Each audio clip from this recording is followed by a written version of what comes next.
finger hit the off button and not the on button. That's okay. You're just foot already out the door. It's your last day before your foot Christmas out the break. door. Feet out the door. Both feet. I already warned Schultze and everyone else that if you want to see someone not care today, you take a gander right here. I'm ready to go. I'm in the midst of my Hanukkah celebration right now. Even though Hanukkah's already over, that's okay. Not my Hanukkah. Yeah, each year now I've decided that I'm going to celebrate a new religious tradition. I'm going to cover all my bases. I was thinking about doing the deathbed repentance, like at the end of my life, but I figured this way it's even better. And then I get all the benefits. So this year I'm exclusively going Hanukkah, and then next year maybe I'll do Kwanzaa and then a pagan winter solstice thing. So I'm just spreading out. So I'm in the middle of some Hanukkah cheer right now. I'm on vacation after this. I'm going to Canada. All right. Who knows what's happening in the Great White North? I'm fired up. Let's go. Well, I hear ya. The holiday season fires me up too. I've already said I love Hallmark Christmas movies. I love this season. I love all the holiday decorations. I get really cheered. In all seriousness, it is my favorite time of the year. Yeah. People should be, and I think generally they are, people should be in better moods because it's the one time of the year where, hopefully we can put a bunch of crap aside. And I mean this, whatever you choose to celebrate, tongue in cheek. But one of my, I love Christmas carols. I love Christmas music. I love holiday music. It's funny because I'm not religious, but I love the Jesus songs. Yeah. You give me some First Noel and Hark the Herald. Oh man, it warms my heart. But my favorite Christmas song is actually a Blues Traveler Christmas song. They did it for a very special Christmas. They do those albums, and they do one, and it's just called Christmas. And there's a line in there that I absolutely love where he goes through all of the different, if it's Hanukkah, Kwanzaa, solstice, harvest, December 25th, he says Christmas can mean anything, and I mean to keep its hope forever near. It's my favorite line, and I always say that every holiday season because whatever it means to you, if you're non-religious, if you're Jewish, if you celebrate any other tradition, it's just a great time of the year. I don't think you have to be religious in order to enjoy Christmas. I don't think you have to be Jewish to enjoy, people and the celebration of Hanukkah or any other Festivus or whatever it is. Yeah. It's a time of the year where, friends, family, loved ones, you gather together. Hopefully you have a party or two that you can go to. Hopefully you have some people that mean something in your life. You can gather them around, and it's wonderful. It is my absolute favorite time of the year. So being my last show from me, from my family, anyone that means something to me, to everyone out there, happy holidays, Merry Christmas, Hanukkah, whatever you choose to get into. Hope everyone has a wonderful season. And it's fun to get to share with you two donkeys here between you and Will. Love you cheers. guys. It's Will Ortner behind the glass. So technically an O-lineman edition of Primetime. Will, Merry Christmas to you. I got to ask you, what is your favorite Christmas song? Or I got the holiday feels today. You should have the holiday feels. I hate them all. You're not a Christmas guy? Get the hell out. The farthest that I'm going to go is Mistletoe, Justin Bieber, or the new Kelsey one. I like the Kelsey's one. No, it's the same song, and it's just sung over and over and over again, and it's annoying, and everyone plays it the minute that it's November 1st, and it just drives me up the wall. Grinch, Will Ortner. Yeah, I love Christmas. I get to spend it with my family because apparently everyone in my family is born in December. I'm not even kidding.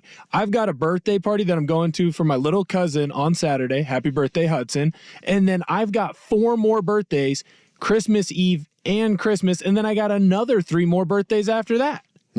Everyone is born in Christmas, so I do love the time, and I love to get to spend it with my family. That being said, please don't play Christmas music. Oh, dude, I'm with Schultze on this one, that usually by the middle of November, I don't know November 1st, but by November, that was me. By November 12th-ish, I'm full on. I'm full go. Christmas music in the ride, like working out, Christmas music. I got all the Celtic Women Christmas. Yeah. I throw on that holiday album. Get ready to go to Christmas Town. Let's do it. Love it. Absolutely love. And for me, if I had to pick my favorite old timey, because again, I like some of the new ones, but I'm a Hark the Herald guy. Oh, you give me like a big like Martina McBride or Mariah Carey, someone like Whitney Houston does a great version of it. Well, did. Yeah. You give me someone like that doing a Hark the Herald with a big gospel choir. Like I used to go down to the Grotto sometimes. And, I loved to do it. I actually sang there one year. Yeah, and like they got all the different little school choirs choirs or whatever, and you get someone that you get a good choir, a big old gospel choir. Oh gosh, it's nothing like it. It's incredible. I was down. I spent Christmas once in Tennessee, well, actually twice for a bowl game, and I happened to be stumbling by this great old Baptist church, and they were doing a Christmas celebration. I wandered in in sweats. Yeah. And they were like, only white person in the whole thing. Just this big, just huge gospel choir, right out of Central Casting. And it was amazing. And then they hit Hark the Herald, and I started crying. Oh. It was incredible. People were like, you feel the spirit? I'm like, no, I love the music. This is great. Why is that big weird white guy back there in BYU sweats? I was like, oh. That'd catch me off guard. Yeah, it was freaking awesome. And you're crying, be like, oh, Yeah, that's it's so incredible. sweet. I'd have to go with either written by the great Mel Torme, A Christmas Song, so chestnuts roasting on an open fire, or the beautiful Have Yourself a Merry That's good too. Christmas. Yeah. Either one. Yep. Either one of those. And then please text yours into the Vancouver Ford text line as well. All text to the fan or via the Vancouver Ford text line. Your dollar goes further at Vancouver Ford. They treat you right before, during, and after the sale. That's VancouverFord.com, 503-8646-FAN if you want to hook up with us on the text line. We can talk Christmas all day. But there's actually it's a big day. It is. We got Chargers stuff. I was just going to say. The Pac-2 is for real right now. This is a massive sports day as we get closer to Other Christmas 80s, still. I said, lining up outside of Reeser Stadium right now looking for loans. Hey, you guys got some monies? Boy, I'll tell you what, right? If you haven't heard, the Pac-2 is alive and well, sitting in that Cratbird seat on a lot of dough right now, giving the rest of the conference the middle finger. Pac-2's got some cash. We're definitely going to hit that up in the news, as well as probably just spend a whole segment talking about what the Cougars and the Beavers are going to do with hand over fist amounts of money. Well, it's crazy. So if you didn't see, the Washington State Supreme Court denied, well, I guess they didn't deny, they just said that they're not going to hear the appeal. And so no stay. That stay is now done. Stay's done. So, unless, and I haven't seen where this can go to a higher place. I don't know if this is officially the end of it, if they're going to try to file it in other states, because it involves, obviously, schools from multiple states. Yeah. But as of right now, everything that I've read, it seems to be that the judge up in Colfax said that the Washington State and Oregon State control the conference. That's in effect. And that doesn't just mean for the future. It means right now. It means all the money that was supposed to be distributed to the teams for this year, Washington State and Oregon State control it. And so the question becomes, how spiteful do you want to be? You were talking about, hundreds of millions of dollars now over the course of this year and for the foreseeable future. This is interesting. Because Washington State and Oregon State can kind of do whatever the hell they want right now.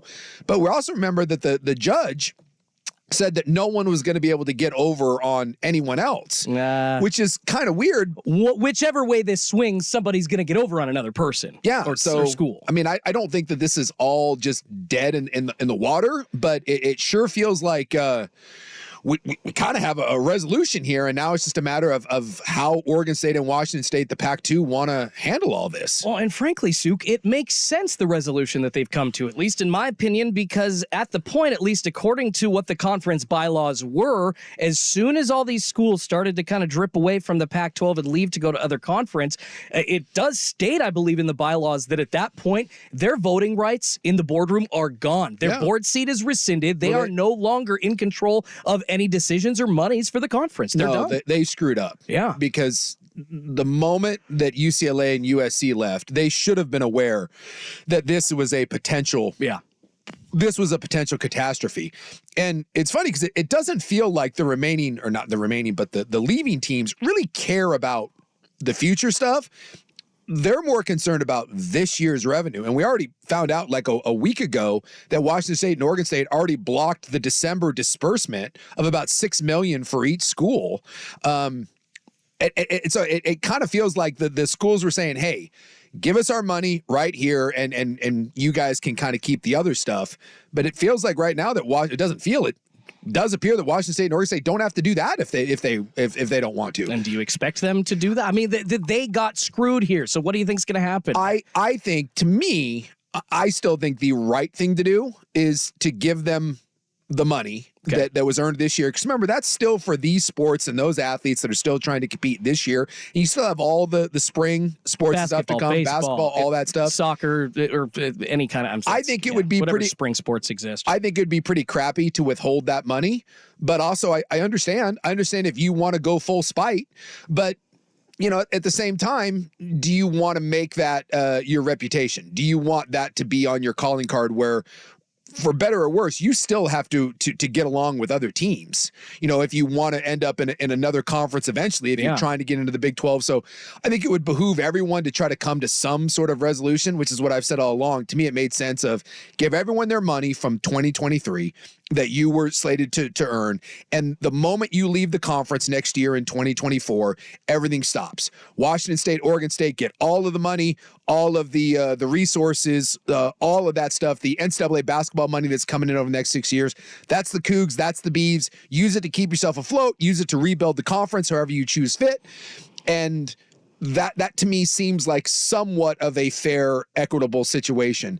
Being spiteful and withholding money for this year while you're still playing and you earned that, I think it's a bad look, but I'm also not going to cast any stones because Washington State and Oregon State have been damaged to a point where I couldn't really blame someone for being bitter. I really couldn't, but I do. I think it's a bad look, and I just don't think going forward you want that on your resume as you're trying to get into the ACC, as you're trying to get into the Big 12, as you're trying to bring other teams in. I'm just not certain if you want that to be your rep, but maybe I'm out in left field. I mean, you really think that like a Brett Yormark would ignore them and not bring them into the Big 12 after doing something like this? I'm sorry, Sue. I think that that's way off. I don't think that Oregon State has to worry about their reputation.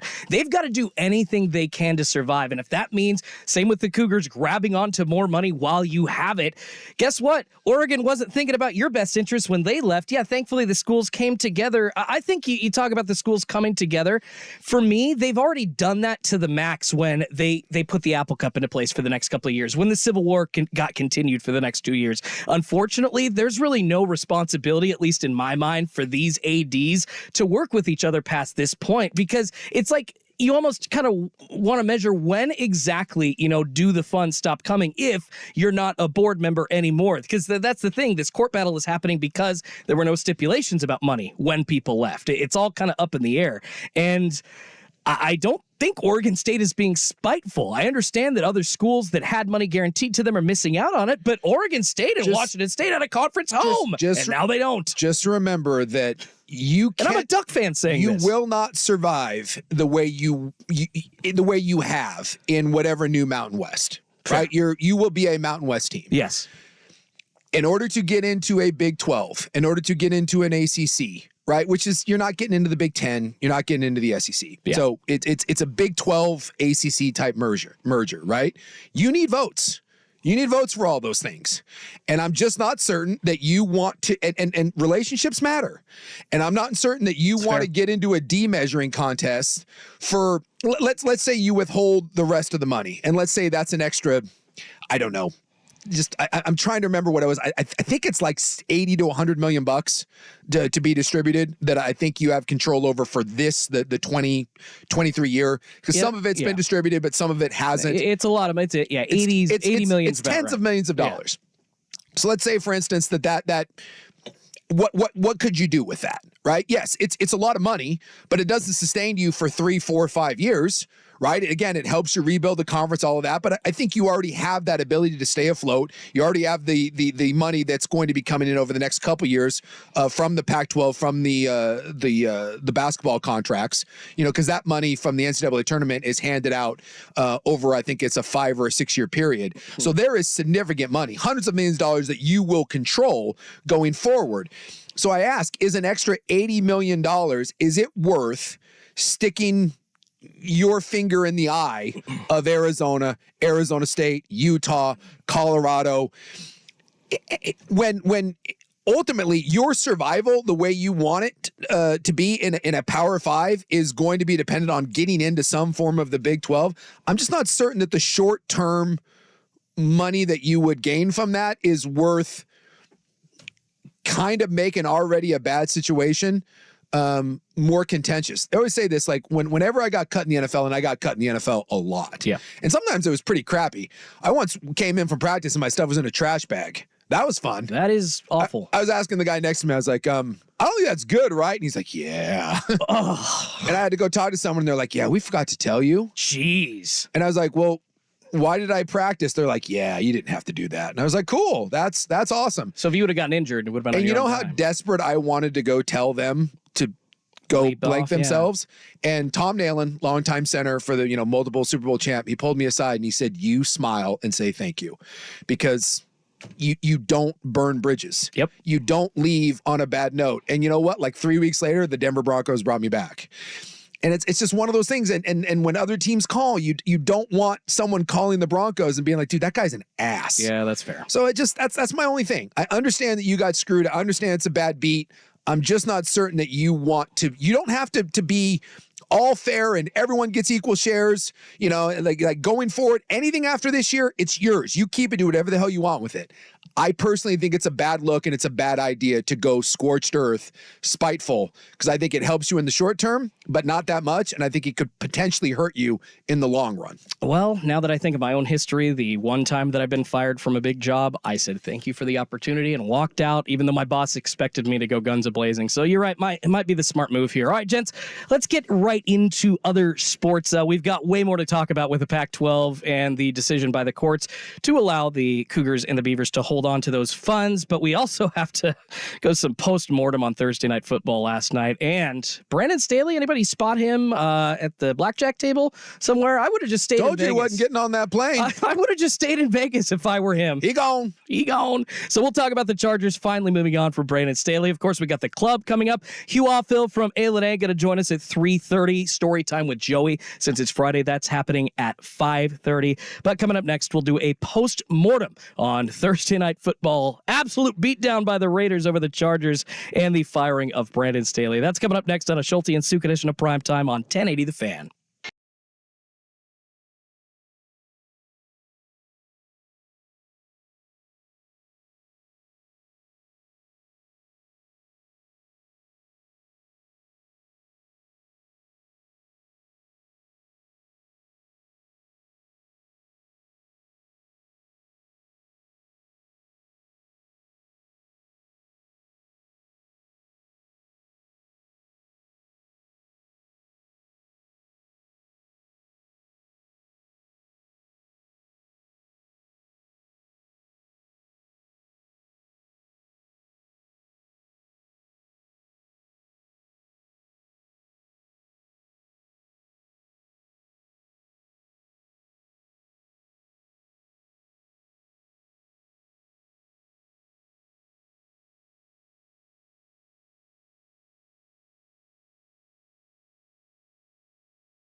And, of course, the poll question, are you surprised, listeners of 1080 The Fan? It has to do with the firing of Brandon Staley.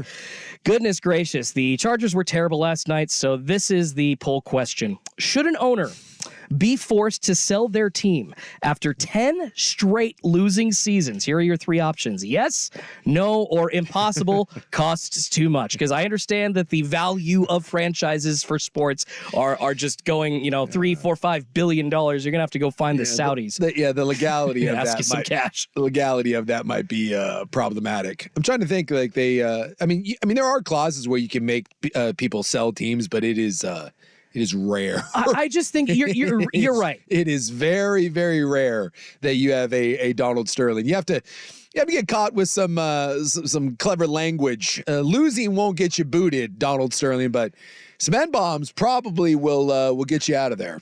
Yeah, what an idiot.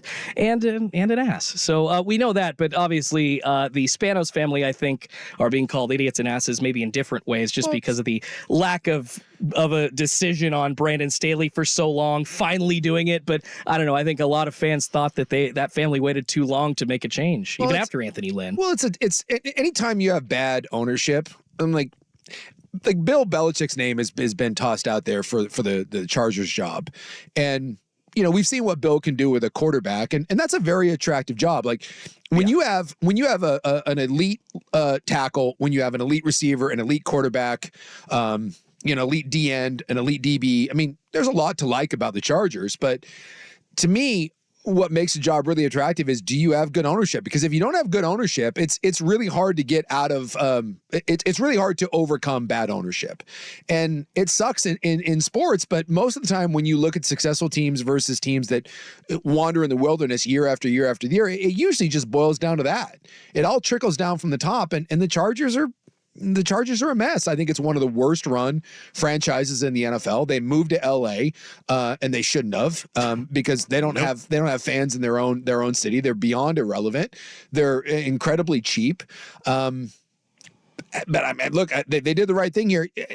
I don't know if I've ever seen a team fold quite like the Chargers did last night. That was incredible. You took a Raiders team that had scored 0 points, the week before, and you were down, 42-0 at the half? Yep. I mean, and I get turnovers and all that. I mean, games can get away, but 42? I mean, that's just that is the definition of a team looking at your coach and saying, we don't care. We are walking. This is our protest. We're walking away from this. And so I knew I didn't think he was going to make it past the night, and he really didn't. I mean, they fired him this morning, but it was a 45-minute flight home. Exactly. So I'm assuming they're just all right, we'll get you home, but you're done. But I mean, the reports were coming out last night that they were moved on from them this morning, and the GM got the axe too. So yes, at least you're going to do. And by the way, their GM hadn't done a terrible job. Again, it's a good roster. But again, I appreciate the fact that this is a clean slate, and hopefully you're going to give the next people some autonomy. And on its face value, this is the best job that's going to be available in the NFL. Hands down. But I'm not certain that it will draw the best candidate. So I like whoever you think, whether it's Bill or whether it's Ben Johnson or whoever you think is the next best hire, the next McVay, whoever is going to be the top candidate. You would think that the Chargers would be a slam dunk for that guy. I'm not certain that they are, because you do know stepping in, it's a bad franchise. It's a bad franchise with a crappy home field, without good fans and bad ownership. And I'm not certain that someone that has all the options would want to jump into that head first. You may have to take a lesser candidate, someone without the bona fides. Yeah, that's a younger sort of stretch on a guy. That's going to be tough for Dean Spanos because, the last three guys, I mean, you go back and look at their history after Norv Turner, and once again, I feel like the firing of GM Tim Telesco is simply so the next GM can actually get his own guy. Like you said, give them some autonomy. They don't really want the current GM, who has built a decent roster, choosing the next coach. But you go back and look, and past Norv Turner, I mean, I know he had a couple of bad years before they fired him and went on to Mike McCoy, but it's been kind of sporadic success here and there and never anything sustainable for that team. So you kind of wonder, like, okay, so many years of bad decisions from the owner's suite. Like this is costing your franchise millions of dollars. The move initially cost your franchise millions of dollars, right? So where do you go from here if you're the Chargers? Like you said, you're already leaning on essentially a second or third tier guy, maybe taking a risk on a coordinator, which is literally what they did this time. I mean, Brandon Staley had no track record as a head coach. Anthony Lynn was the same thing. Exactly. And most coaches do. You go down that road. You do have some Sean Paytons or when a Gruden's out there. Of course. Something like that. If Mike Tomlin somehow were to get fired or Vrabel, which isn't going to happen, those guys would get snapped up. But for the most part, it's coordinators. And so when you look at like Dan Quinn will probably be a head coach in the near future. Maybe Eric Bieniemy in Washington is a guy that he's popped up. Yeah, is popped up again. I think Ben Johnson. Don't look at Josh McDaniels. I'm kidding. Is one that's out there. I'm trying to think of who else there. Callahan, who's both coordinators for the Bengals. Oh yeah. Lou, the defensive coordinator. Lou is it? What was his last name? It's Lou something other. It's like Lou Anamaro or whatever it is. Quinn in Dallas. Yeah. So like whoever. Dan Quinn, whoever these coaches, right? Most of the time, it's going to be a coordinator. That's usually where the coaching, kind of ranks come up. I would assume that the Chargers take an offensive guy. I'd be shocked if it's a guy like Dan Quinn. Having two defensive guys in a row, the fact that you have a franchise quarterback in Justin Herbert, it needs to be an offensive guy. You have to pair Justin Herbert at this point. So I think you take the Dan Quinns of the world and they're off the table. You go hire the best and brightest offensive mind. And to me, if the Chargers, you just you take Ben Johnson and you take a sack of cash, or Callahan in Cincinnati and what he's done with Burrow and what he's done with Jake Browning the last couple weeks. And you don't have to pay those guys $10 million. You probably can get them at $5 million. And the Chargers haven't been known to necessarily pay the freight for the big guys. And, it's look at what like what's been done in Indy by going out and you look at what Steichen. I mean, like you could get a bright offensive mind, and Callahan in Cincinnati comes from the McVay tree because Zach Taylor. Go do something like that. I think Brian Johnson was a name that was popping up, the old Utah quarterback. But, oh yeah. But the Eagles' offense has been sputtering lately, but I'm not sure if that's his fault. But you probably have to hire the GM first, right? You go hire your GM, and it needs to be a GM coach combo, kind of like what the Niners did with Shanahan and Lynch. Go find a GM and a coach that want to work together, that can continue to kind of elevate this roster, but it's a roster that doesn't need a massive overhaul. It really doesn't. You just need some health and some good coaching, and you would think that the Chargers within a year can be a contending team. Absolutely. You look back to 2014, though, and that's why I ask our poll question. It's just a couple years of random success. So our poll question, please go vote. Should an owner be forced to sell their team after 10 straight losing seasons? Yes, no, or impossible? Costs too much. I just wish there was relegation or something like that. But maybe we can dive more into the situation for the Chargers and who they're going to be going with as their next head coach. But we got to get to Hugh Offield from A. He's going to be coming on giving his betting picks for bowl season this weekend starting up. We'll hear from Hugh in a second, but first here's Will with SportsCenter.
the director of A&A Sportsbook, for a segment we call Hugh Betcha. Happy Friday, Hugh. Merry Christmas. Of course, an exciting weekend coming up. Hope you're well. I'm sure you're very, very ecstatic to watch the start of bowl season. You must be up to your ears in action heading into the holiday, my friend. Oh, yeah, it's great. And all the same to you. Merry Christmas to all of you, and hopefully everything is great for you. Crazy going into this bowl season of just not having any idea who's playing and who's not, and who's in the portal, who's not, who's going to sit down because they think they can go to the NFL. Yeah, it's a bunch of fun, but yeah, just a lot of fun. Yeah, that's the part that kind of freaks me out. Like, I'll put some flyers on because why else would you be watching Miami versus Appalachian State? But it is hard. I saw that there's over 400 kids that won't be in their team's bowl games because of the transfer portal. There's 40-something that won't be in their team's bowl games because they've opted out and they're going to try to go to the NFL. And I think there's 60 coaches, not all head coaches, but position coaches and coordinators, over 60 coaches that won't be participating in the bowl game or are participating in the bowl game and have already taken positions other places when their bowl game's done. So it's so weird because when you see Georgia versus Florida State, but it's not Georgia versus Florida State. It's some version of them, but it's not the team that we saw all year. Oh yeah, it's not even close. I mean, how much effort do we really expect for Florida State to give? Because I had even read that at some point they thought about just boycotting the bowl because they didn't get into the semifinals, the last two games of the playoff. And yeah, you're right. There's so many, from coaches to players. I mean, heck, you even have in one of the semifinal games, Texas's backup quarterback, I guess, has already entered the portal. So we're down to, third string, which Manning's back behind, got to be the second string guy now. It is unbelievable. And you're right. How the attitudes of how do the players want to go get it? Do they want to prove something? Or do they just, hey, it's nice to go down here and they have a little break? But it's really hard to decide from a wagering point of view of what you do. Does it help or hurt then books because we're all going to bet anyways. Does it help or hurt this kind of apparent lack of clarity when it comes to making these things, or is it just the lines adjust and, it is what it is? The lines will adjust. I mean, it's tough from when I go down and I try to figure out these lines, and now I'm having to go 3 and 4 deep to figure out exactly how these players are. It makes it really difficult. So, we'll put a line out there and then see where the public takes it. You can kind of see where the action takes it, and then we'll kind of adjust from there. But you're really, I'm really wary of what's going on. Is there too much action on one side? And that's really all I can do is just because there are so many unknowns. Hugh, I'm fascinated, by how sports betting works. And one of the thoughts that came into my mind during the 3-0 absolute beatdown that the Vikings had on the Raiders was the over-under total and all the money coming in before the game. Can you kind of explain how it goes watching that and what is happening in your mind as you see what I think was a 40.5 point over-under end at 3? Historically terrible and all at the same time pretty interesting to watch. Very interesting to watch. I mean, and from the lines that I made and then what was out there, you would have had to have figured. I mean, just from every formula that I use, there's no way I'm thinking 3-0. I mean, I thought, is that a typo? Is something wrong? I'm going to ESPN and then I'm, looking on CBS Sportsline and saying, this score can't be. I go to NFL.com and I go, game can't be 3-0. It can't possibly be like this. That's just one of those rare occasions where you get both defenses played well, or you have many, many errors. It's just one of those oddities that happens to show up in some of these games. Are you taking a lot of action already on the 2 semifinal games, or is it kind of more wait until the games get a little bit closer and then and see the rush? We have because we can only take action on one. Oh yeah, no Washington. The semifinal game, no Washington. In other markets, we're seeing, I'm seeing it's probably 50-50 between Texas and Washington. More action right now on Alabama. Where we opened 1.5, Michigan 1.5, we're down to a pick 'em now. So it will be, that pretty much is the way that game is going. Texas and Washington, like I say, I've looked at a few other markets and talked with some friends of mine, and it's been pretty much even action on both sides. Couple NFL games I wanted to look at, Hugh. It's a big line. The Chiefs are visiting the Patriots. It's a 10 a.m. Sunday kick on Fox. Kansas City, an 8-point favorite on the road. Can you help me out there? I want to place my money on Kansas City, but 8's one of those numbers that gets me a little nervous. It does. It is a tough game. New England's defense has played very well, but their offense is dreadful. I think that's where it comes down to. Do we figure, from a line point of view? I mean, I made it like 9.5, and it is one of those things where, again, the Chiefs defense has played very, very well, and I think that's what it will lead into them being an 8.5-point favorite. Yes, it is a big number, but the biggest thing is in my mind, as a bettor, take the odds making away from it. Do I think that they can win by 10 points? Absolutely. I think they can win by 10 points. The other one, too, is help me out. Why is Atlanta only favored by 3? I know Atlanta isn't great, but am I missing something? Because Carolina, to me, is historically bad. They are historically bad. I went back over that game a few times, and every time you're right, I came up with Atlanta a much bigger favorite than 3. Atlanta's defense has played really, really well against everybody that they've played. Defensively, they have played well. I can't put my finger on, everybody that has played for Atlanta has been, is fine, is still playing. Nobody is, significant is out. And you're right, Carolina's offense is absolutely dreadful. I mean, Bryce Young, it's just a really tough dynamic of what he's going with, because it's just growing pains. He's got to get used to it. But I agree with you. It looks almost too obvious. But, I made Atlanta like an 8-point favorite. So I'm like, well, man, I don't know what I'm missing, but I agree with you. To me, it seems way too low. All right, Hugh, what is Hugh's pick of the week and the public bet of the week, good sir? Well, right now, let me double check here. The public is all over the Rams this week, minus the 6.5. Really, which I guess is because the Commanders are just the Commanders. They aren't very good. Yeah, my pick of the week. It probably, you're going to think that I'm absolutely nuts, but I think that I would, God, and I hate Denver, but I thought about them. But no, I'm going to come back to probably the Jets plus the 8.5 or 9 to whatever you can get it at close to game time. Defensively, they played really, really well. I think last week was just one of those weird things where Stroud for Houston got hurt. I mean, and he banged his head hard. But I think, the Jets have played a lot of quality teams, and defensively, they've kept it close. Yeah. So I think I would be inclined to take the Jets plus the points. Yeah, I mean, the Dolphins are, I think, down 3 offensive linemen. Hill is a game-time decision, isn't going to practice at all. And, I was a little surprised that number was that high, too. And actually, the public is actually betting Miami, which makes me feel even better of my decision. It's really shocking. tough when you have two division foes like that, and you're going to give up 9 points like this. And again, Jets defensively have stopped a lot of really good offenses, and being as you're going to give me 9 points, I got to take it. Well, Hugh, I appreciate you. Merry Christmas. Hope you do have some time to spend with the family and get some good bets in. All those people got to get up to A because there's some great games to watch this weekend. Thanks again, Hugh.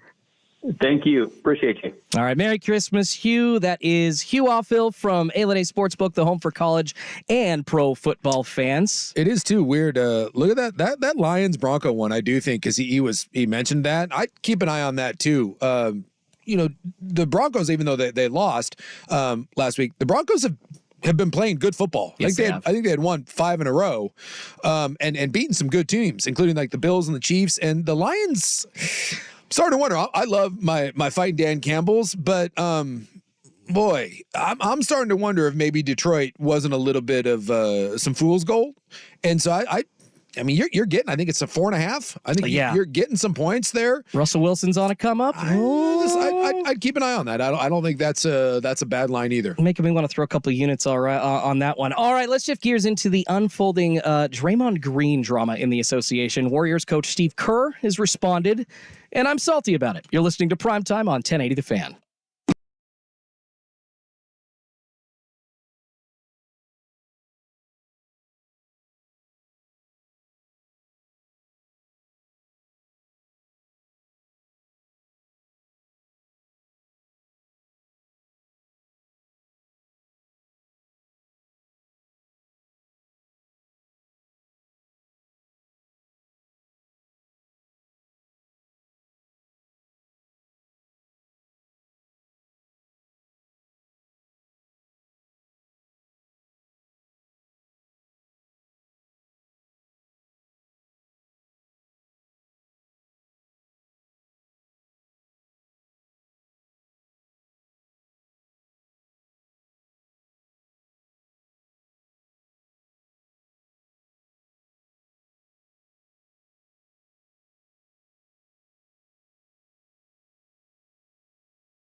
low tones and quietly and say, I apologize for, hitting Yusuf Nurkic in the face. I don't usually apologize, but I do for things I didn't intend to. Stop.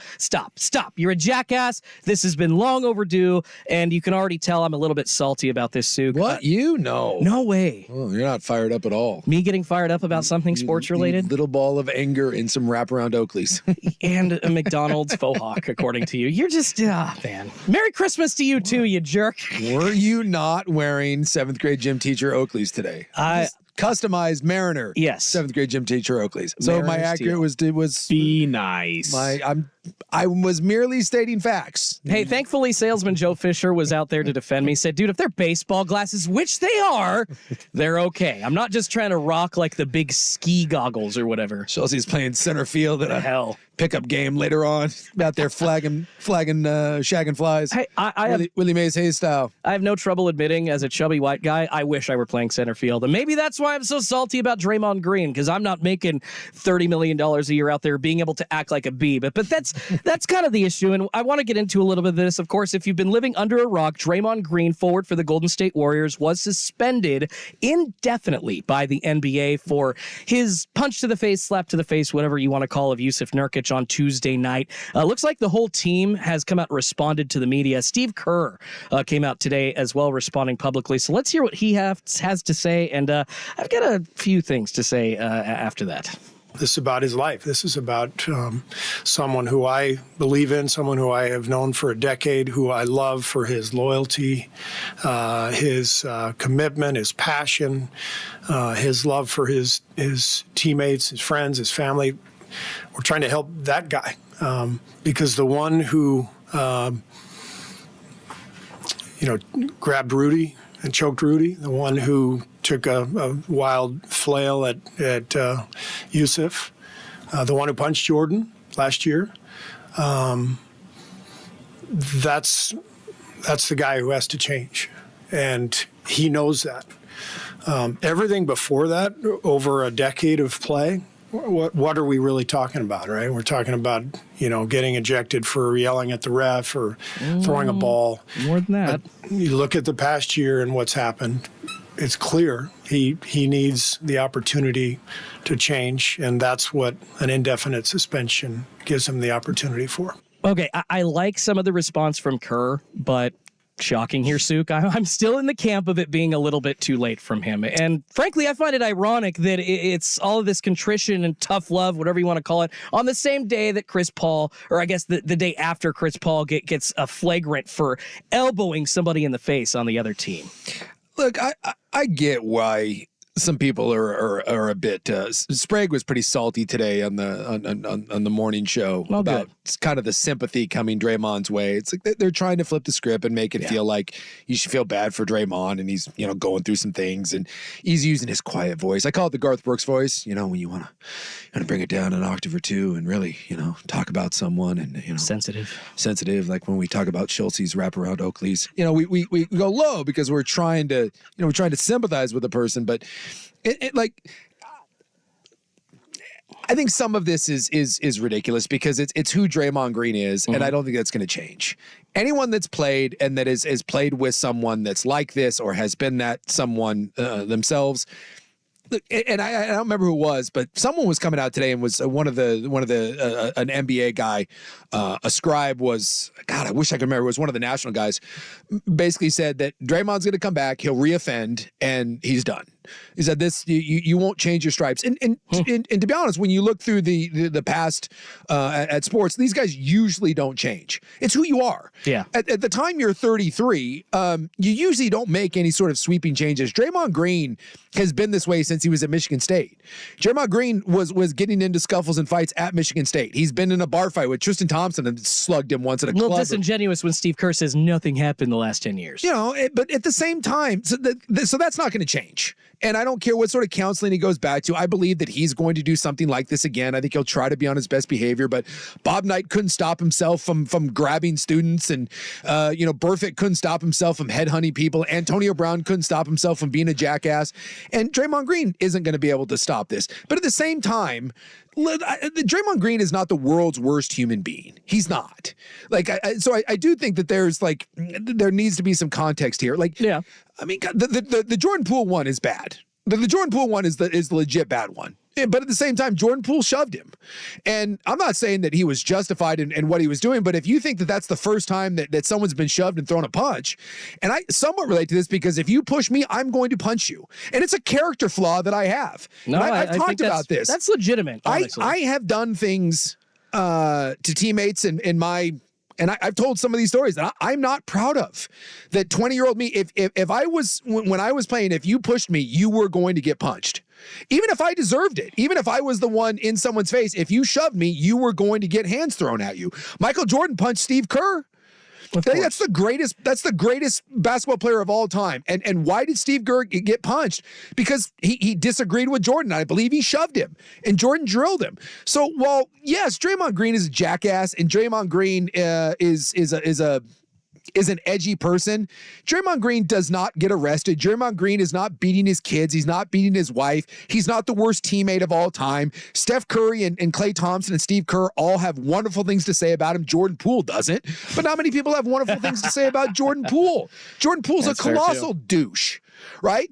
So, like, two things can be true at the same time. That, yes, Draymond Green is a jackass, and he needs to be careful if he's going to find himself out of the league. But some of the pearl clutching that's going on right now, saying that Draymond Green's the worst thing that's ever happened in sports, and that he assaulted Yusuf Nurkic. First off, Yusuf Nurkic, stay on your feet. If that punch knocks you down and you roll around on the floor, you're a bitch. We all know he's soft, That's ridiculous. He is. He didn't Rudy Tomjanovich him. Or I guess that would Kermit Washington. Like that, like the Jordan Poole one, look, you get punched like that and you go down, sure. That's dude, he got hit with like a wrist, an open-handed wrist on the side of his head. I mean, come on, Yusuf. You didn't get hit with a haggler. You didn't get hit with a Mike Tyson hook. Get up off the ground. So let me just, if Yusuf Nurkic doesn't go down, right, if he doesn't fold like a pair of twos, and this sounds like I'm defending Draymond Green, and I don't want it to. Sure. But I'm asking a legitimate question to both of you. If Yusuf Nurkic does not fold like a pair of twos, and he gets hit in the side of the head and takes a step back and like puts up his hands and is like, what the hell, or shoves Draymond, are we having this conversation? No, absolutely not. He's suspended probably for 2 games. I don't know about that. It's the way that his hands, the way they flailed around, dude, it was egregiously obvious. People get hit with elbows in the NBA all the time that are 1,000 times worse than what happened there. We had the reaction because, yes, it was a weird open-handed windmill stoner punch sort of thing you see at like a ska concert, but it's because Yusuf Nurkic went down and rolled around on the floor. Should he have done it? No. Is there a place for it in the game? No. Should he be suspended? Yes. Did he murder Yusuf Nurkic? Did he just turn around when Nurkic wasn't looking and drill him in the face and break his nose? No. There needs to be some context. He's not Hannibal Lecter. He's a jackass whose time on the court is drawing dim because his benefit is outweighing the usefulness. Or I guess the trouble is starting to outweigh the usefulness.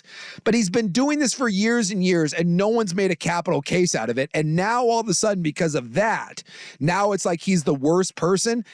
Some of it is a bit much for me and a bit pro-clutchy that he has to go to counseling and he has to figure out who he is. And I love Draymond and we have to use this quiet voice. Can we grow up a little bit here? Can we grow up and just have some honest conversations? And the truth of the matter is we're just sick and tired of Draymond Green, but he's not murdering anyone and he's not going to go away for a week and come back as an entirely different human being. Fights happen in sports, and this is where a lot of people are getting to see the ugly side of sports. You've been in fights. I've been in fights. I'm sure if we talk to anybody else who played at any level, I've been in fights on the court, yeah. Athletic competition, you've gotten into fights. There are some guys that play right on the edge, and this is a dude who plays right on the edge, and he punched another dude who everybody knows is soft, and he flailed around on the ground. It's not a big deal. He should be suspended. Indefinite? I don't think so, because he's a multiple-time offender, probably double digits, probably 10, maybe 12. I think the NBA is doing this cowardly thing with this, the indefinite thing. Hit him with the 15, 20 games, cost him a couple $1 million. Dude, sit your ass down until February, and I would say you do it again, you're done. See, To me, that it's a simple thing. Don't give me all this counseling crap. Be like, look, you know what you're doing.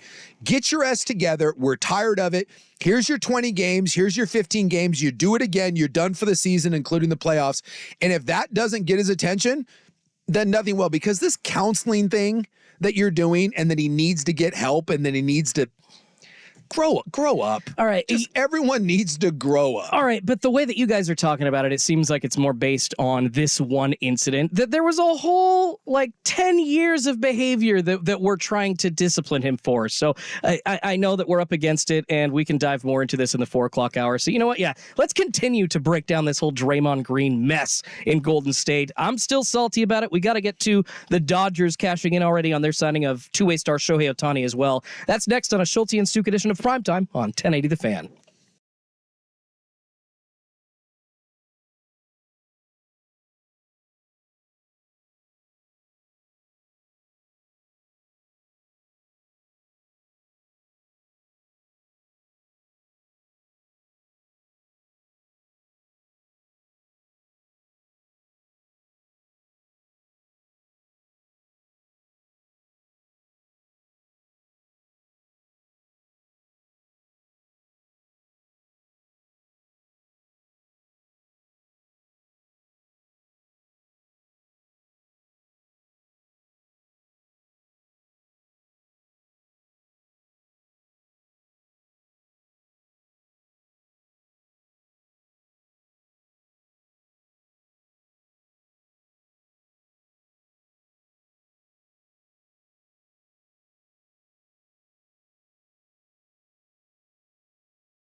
Choosing to celebrate my Hanukkah bush this year. Got my menorah out and, just going to explore all the, why not? I've been celebrating Christmas for 44 years. Time to change it up a little bit. Let's do some Hanukkah this year. Hanukkah is fun. I've celebrated Hanukkah a couple times. I can't say that I ever have, but, I just had no idea you were Jewish or even wanted to celebrate anything Jewish. But there we go. Why do I have to be Jewish? It's not bad. Why do I have to be Jewish? Isn't that cultural? A lot of people aren't Christian and they celebrate. I don't know what I am, but I still celebrate Christmas. So why can't I celebrate Hanukkah? Isn't that cultural appropriation technically? What if they invite you? Well, I think that's still cultural appropriation according to the jerk on the left yelling. Well, that's everyone. I once got my daughter, who is Korean, by the way. She's got her late mother's name tattooed on her, and she had a lady in Korean. She had a lady once told her that she shouldn't have that because it's cultural appropriation, and then my daughter had to inform her that she is indeed Korean. So. Mind your own business. F you. Once again, you were not put on this earth to be a goalie. I would think the Jewish people would welcome me, right? Don't we want they need more people that look like you on their side, I think. Yeah, let's go. I don't know. Invite me somewhere. I don't know. Let's get into some dreidels and whatnot. I know some people. Do you want to go hang out with some of my friends? I don't know many Jewish people, so let's do it. I know the goats. We can go down to there's a Jerusalem cafe that I eat at sometime. It's got some dynamite chicken. But outside of that, I know Mike Lynch. Mike Lynch was he was the Orange Julius. Yeah. So I know all about my yarmulkes. Let's do it. Let's go. So trying to embrace my my brothers and sisters. He's still working here. You would have been at his house celebrating Hanukkah, essentially. That's what you're. Yeah, probably not, but I got a menorah at my house. I bought it on Amazon. It's a pre-lit one. Although next year, if I do Hanukkah again, which I probably won't, I'll move on to a Kwanzaa. I kind of went cheap and I got the pre-lit one. I should have done the real candles because I love candles. I don't know why I didn't do the real candle holder. But it was on Amazon for $9, and I was like, "Hey, let's do this." You're making me think I need to buy one too. But see, I don't want to offend. I'd love to put one up in my window, but I don't celebrate Hanukkah. This would be the first time if I buy a menorah that I'm actually doing that. So I don't want to offend anybody. I don't understand how that would. I don't understand how celebrating someone else's faith would be offensive. I agree with you. But I'm not thinking of the idiot that has some sort of very, very self-serving argument that it is racist or my buddy Dave just texted me and said on behalf, and by the way, he is very much so. So he said, on behalf of all of us, I welcome you to Hanukkah. There you go, Dave. Thank you for embracing me. Great man. I wonder if Draymond Green's teammates are really embracing him like they say they are publicly. I promise you that his teammates do not dislike him. Really? No. I mean, and this is just they don't see it. This again goes back to we try to put outside world context into the world of athletes. Okay. And again, I hate to be the one. I'm not trying to defend Draymond Green. I'm trying to give a perspective without clutching my pearls on Draymond Green. And somewhat I relate to this because I had a little bit of this in me. I was not. Shocker, I was not a warm, fuzzy sort of teammate. I did some things that I am embarrassed about. I've told stories on air. Yeah. I bounced a Snapple bottle off a kid's head once, which is really bad. In today's world, that is bad. In today's world, I'm probably kicked off a team or suspended for that, and I probably should have been. Wouldn't hang out with that guy. It wasn't pretty, but did my teammates hate me because I bounced a Snapple bottle off a freshman's head? No. Was I a bad teammate to that guy? To Ned Stearns? Yes. If you ask Ned Stearns, am I a horrible teammate? His answer would be yes, and he has every right to say that. If you ask Jordan Poole, is Draymond Green a bad teammate? Yes. But if you ask my O-line, if you ask my quarterback, if you ask the people that was the All-American center a bad teammate, they would have been like, no. They're like, he kind of served a purpose. He was kind of a jackass at times. Maybe a bit of a blowhard, but no, we loved that guy. And he was a part of our team. That's Draymond Green.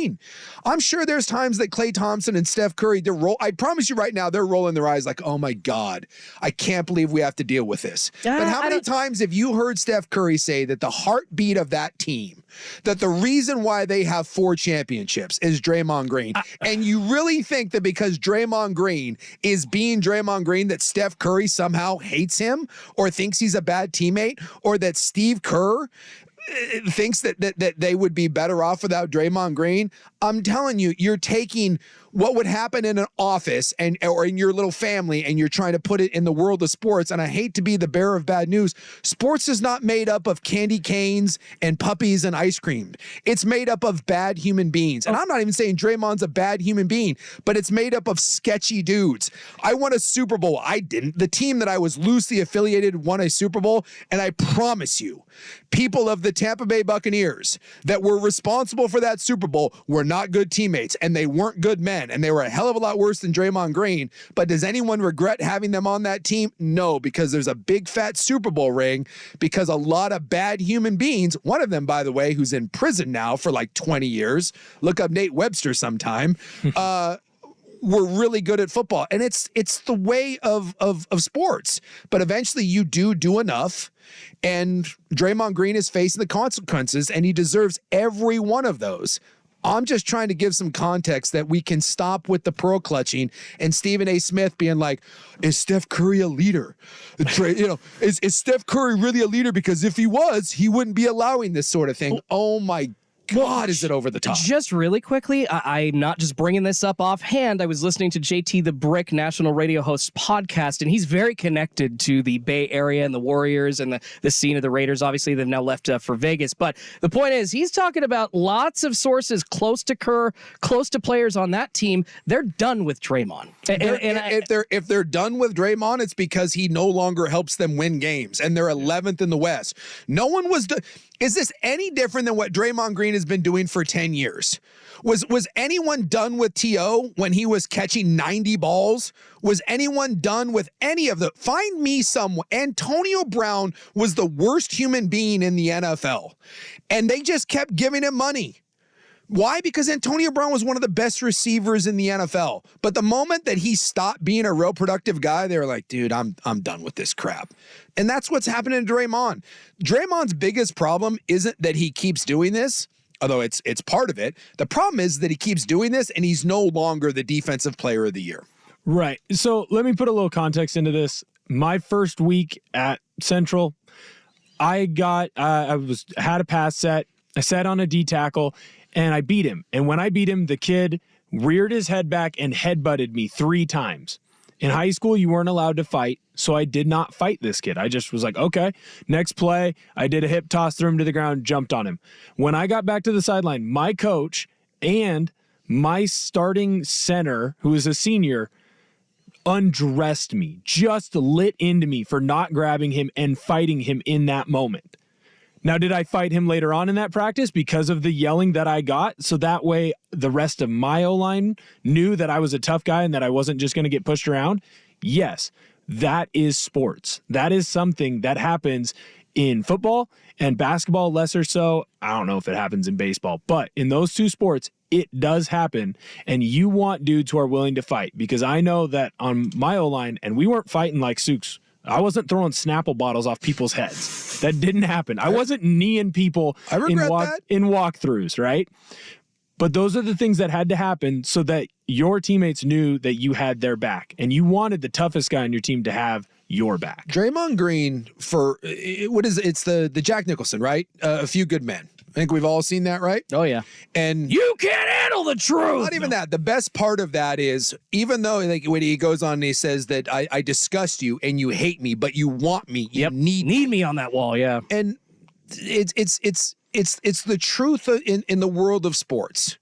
The Golden State Warriors, when they lost the 3-1 lead to the Cavaliers, largely because Draymond Green got kicked out. They do not win 4 championships without Draymond Green. So you may hate what Draymond does, and you certainly hate that he keeps doing it because it's so stupid. It's just, you can play with an edge and not do this. Like, he clearly has no self-control whatsoever. And this is why I said I'm not trying to defend what he's doing, because he's a jackass of the highest order. And it's not that hard when you're on the court to not do the things that he's doing. But without a player like that setting the tone, they don't win championships. And like I said, there is a reason why Steph Curry on multiple occasions has said the heartbeat of our team, the tone setter, is Draymond Green. So would you trade the championships for the headache that came with Draymond Green? Yes. But to your point, if the sources are saying that they're done with him, they're done with him because they appear to be out of a championship window. I mean, what are they? They're I think they're sub 500, 10th in the West right now. They're not great this year as far as record goes, and they're spending eons of money. Yes, and that's where this happens in sports. It's the F around and find out meter, or the hot chick matrix, right? Crazy versus hot. And I've said this for years. You can be a pain in the ass all you want as long as your ability outweighs the headache.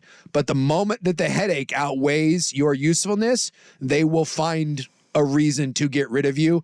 And that's where that jackass Draymond Green finds himself right now. And he keeps doing things under the guise of, I'm Draymond Green, I win championships. And that's the thing that he's missing right now, is he's not. And he's about to find out that unless he changes, he no longer can get away with those things. But people ask, why was he allowed to do this for the last 10 years?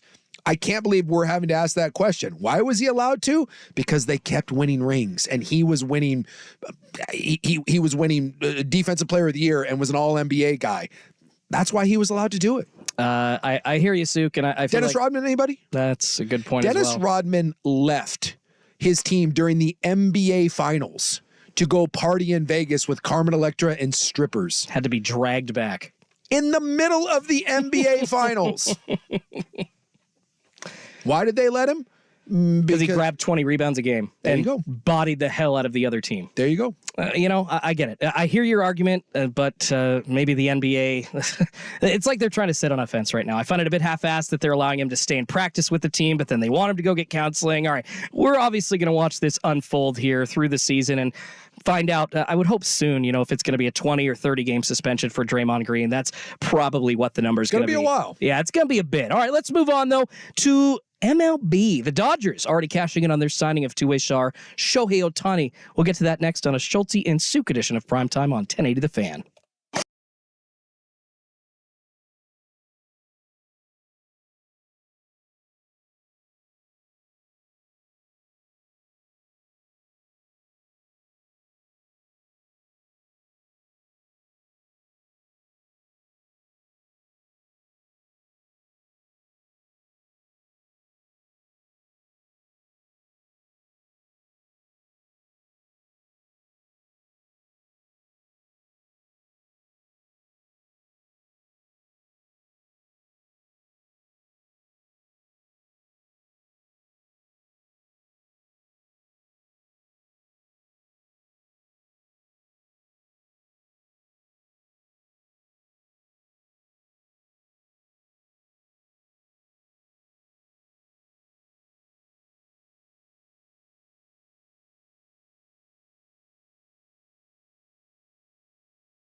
Ohtani effect. Oh my goodness. $700 million later, the Dodgers end up grabbing Shohei Ohtani, biggest not just contract in baseball or North American sports, but biggest contract in all of professional sports ever given out. Sounds like they're handing out 135 to Glass now, and that Yamamoto.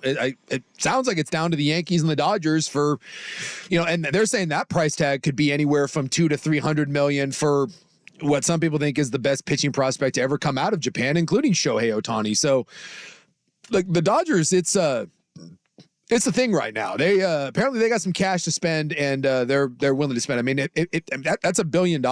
Yep. If you land, well, you already land Glass now. You land Ohtani. If they get Yamamoto, that's $1 billion to three guys in one off season. I mean, frankly, I love the move by Shohei to defer cash and allow that extra $24-25 million of space, which essentially now goes to Tyler Glasnow. But I feel like the Dodgers would have done that anyways. Even if they were paying Shohei $70 million this year and that hit their cap, I mean, I see them going $350 million on their total salary for their team and just saying, you know what, balls to the walls. We're going to do this. The Mets did it last year. Yeah. I mean, the Mets had I believe last year all in, I think it was the highest payroll. Yeah, in Major League history, and we know where that went. Didn't mean a whole lot. $353 million for the Mets in 2023. Well, and this is the advantage that anyone has, that when you have owners that have pockets like that, there's no. Anytime you're talking about this, it's really only the Dodgers, the Giants, the Red Sox, Yankees, maybe the Rangers, maybe the Rangers, maybe the Cubbies, yeah. You're talking like 7 teams tops. Yeah. And yeah, there's luxury tax, but as long as you're willing to pay the freight, I mean, the Golden State Warriors have been doing it. Yep. And that is one thing. I mean, baseball does compared to the NBA. I actually like not having a salary cap. I mean, if you have eons of money to spend, go do it. And, even as a Mariners fan, I guess that hurts me because, this old sleepy team in Seattle that has a really poor owner, that's a whole nother segment. But the point is here that the Dodgers are going all in. They don't care what it takes. And their pitch to Shohei Ohtani, Suk, it was ballsy, but it hit home. I wanted to read an exact quote. This is what Shohei said that the Dodgers told him yesterday during their pitch. Quote, "When I had the meeting with the Dodgers, the ownership group, they said when they looked back at the last 10 years, even though they made the playoffs every single year, one World Series ring included in that, they consider that a failure." I mean, geez, Suk, I feel like Ron Burgundy, I'm not even mad. That's amazing. That is some pitch. I mean, that's it. Like I said, it's ballsy, but you look at the Dodgers the last 10 years, they finished first in their division all but 2021. They obviously won the World Series in the COVID-shortened pandemic season. They've had 100 wins, 1, 2, 3, 4, 5 of these last 10 years, and the lowest total that they've had in wins is 91. This team is already stacked. It's kind of funny you talk about in Major League Baseball playoffs, the wild card teams beating the better teams. Yeah, that happened a lot this year. Maybe that's one of the reasons that the Dodgers haven't been in the World Series as much. But with this team, I mean, Mookie, Freeman, Ohtani, like Smith, Muncy, Chris Taylor. Then you got Manuel Margot now in center field. Like they are stacked from 1 to 9, Suk. I don't see a weakness for the Dodgers. Well, I mean, the pitching staff, I mean, that was what got him. Was what got him last year. You had Urias with his, problems, and they had some injuries there, and so this is what I always love about baseball, and I know some people hate it. You look at so this offense on paper, again, it's as good an offense as we've ever seen. Yeah, but the best offense we've ever seen was last year's. The Atlanta Braves statistically had the best offense in modern Major League history. Yeah, and what did it get them? And they, by the way, they had good pitching. Didn't get him anywhere. Yep. You got him bounced. So that's what I love. That's why they got a Jared Kelenic, baby. That's what I love about baseball is you can spend all the money in the world. Like the Mets spent $300 million last year, and it got him nowhere. Got him got him nothing. And who ended up in the World Series? The Arizona Diamondbacks, and I love that. So I don't mind when the Dodgers go out and do this, and I don't mind when the Yankees go out and spend, and the Red Sox and whoever, because if you look through the list of World Series, it's not always those teams, that have won it. I mean, it's. You go back through, champions, the Rangers, the Astros, Braves, Dodgers, Nationals, Sox, Astros, Cubs, Royals, Giants, Red Sox, Cardinals mixed in there. I mean, you can do it. The Marlins have won a couple World Series.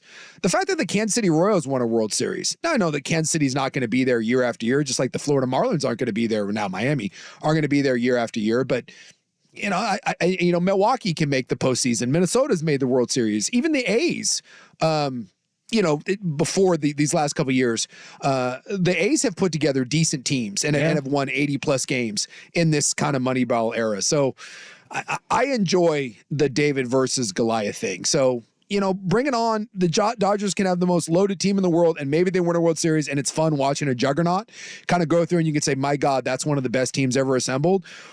Or it can also be kind of fun watching them get toppled by someone with a payroll that's a third of theirs. Yeah, even as a Mariners fan, I'm stoked to watch what Ohtani can do. That Shohei Ohtani effect people have kind of been talking about the Dodgers are getting, it's already happening. Well, they're saying their first couple games, the ticket prices went from an average of like $75 to $100 to over $400. 465% raise from last year's opening day ticket prices to this year. Yeah. That's nuts. Yeah. And then you've got all the jersey sales. According to the Japan Times, Fanatics said that in the 24 hours after Ohtani announced he would sign with LA, sales of Dodgers merchandise across the Fanatics network in Japan soared by more than 8,350%. And within 48 hours of his jersey being available, it set a record for the highest number of sales, surpassing soccer icons Messi and Cristiano Ronaldo. This is worldwide.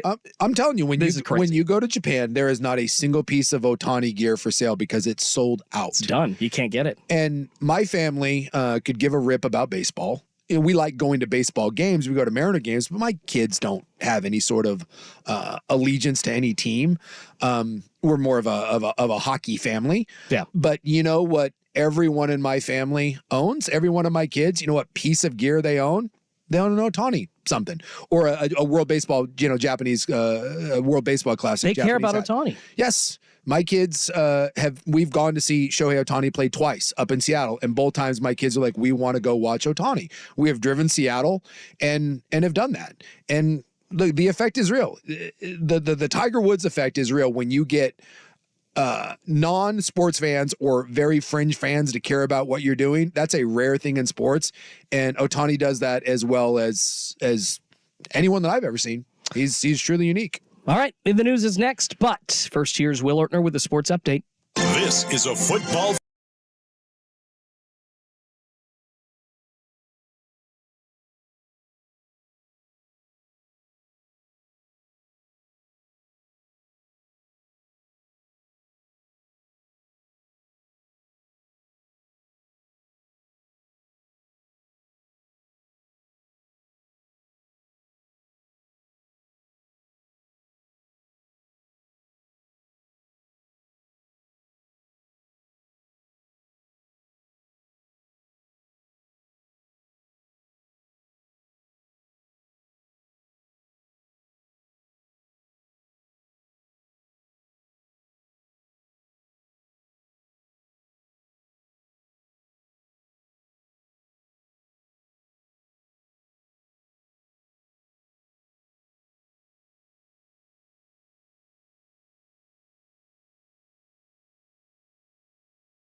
And time for In the News. I am your carbon-using newsman. I do not have an electric vehicle, I feel like I'm superior to you. Yeah, you do. You got that Mach-E out there from Vancouver Ford. I say I care about the planet. You care more than I do, apparently. Don't you have a Bronco? I do. Balances itself out. It does. So you're technically carbon neutral then. Yeah, but my gal drives the Bronco almost exclusively, and she's the one that wants to save the planet, and now I get to throw it in her face that I may not recycle on a regular basis, but hey, I got an EV. Well, Take I recycle. that. I recycle. Yeah, if you saw the two cars in the driveway, you would think that one of us, it's a flop, but she likes the big rigs. She likes sitting up high on the big monster tires. Is that why she's with you? Likes the big rigs? Something like that. My wife wants a Porsche Macan, or Macan, I think is how you say it. Yeah, I think a lot of people probably want that. It's actually reasonable. 2020, it's only 30, 40 grand. It's not. Oh, is it really? No. Yeah, this is. I'm not talking about some $150,000 SUV. You go look at a used Porsche Macan. Yeah, they're like 40 grand. They're actually within a reasonable price range. $1,000 oil changes. That's kind of what I'm worried about. You get a BMW, you get a Porsche or a Mercedes. Yeah, my buddy's got a Porsche, and I picked him up once from he had to drop off his car for service. Yeah, his oil change was $1,000.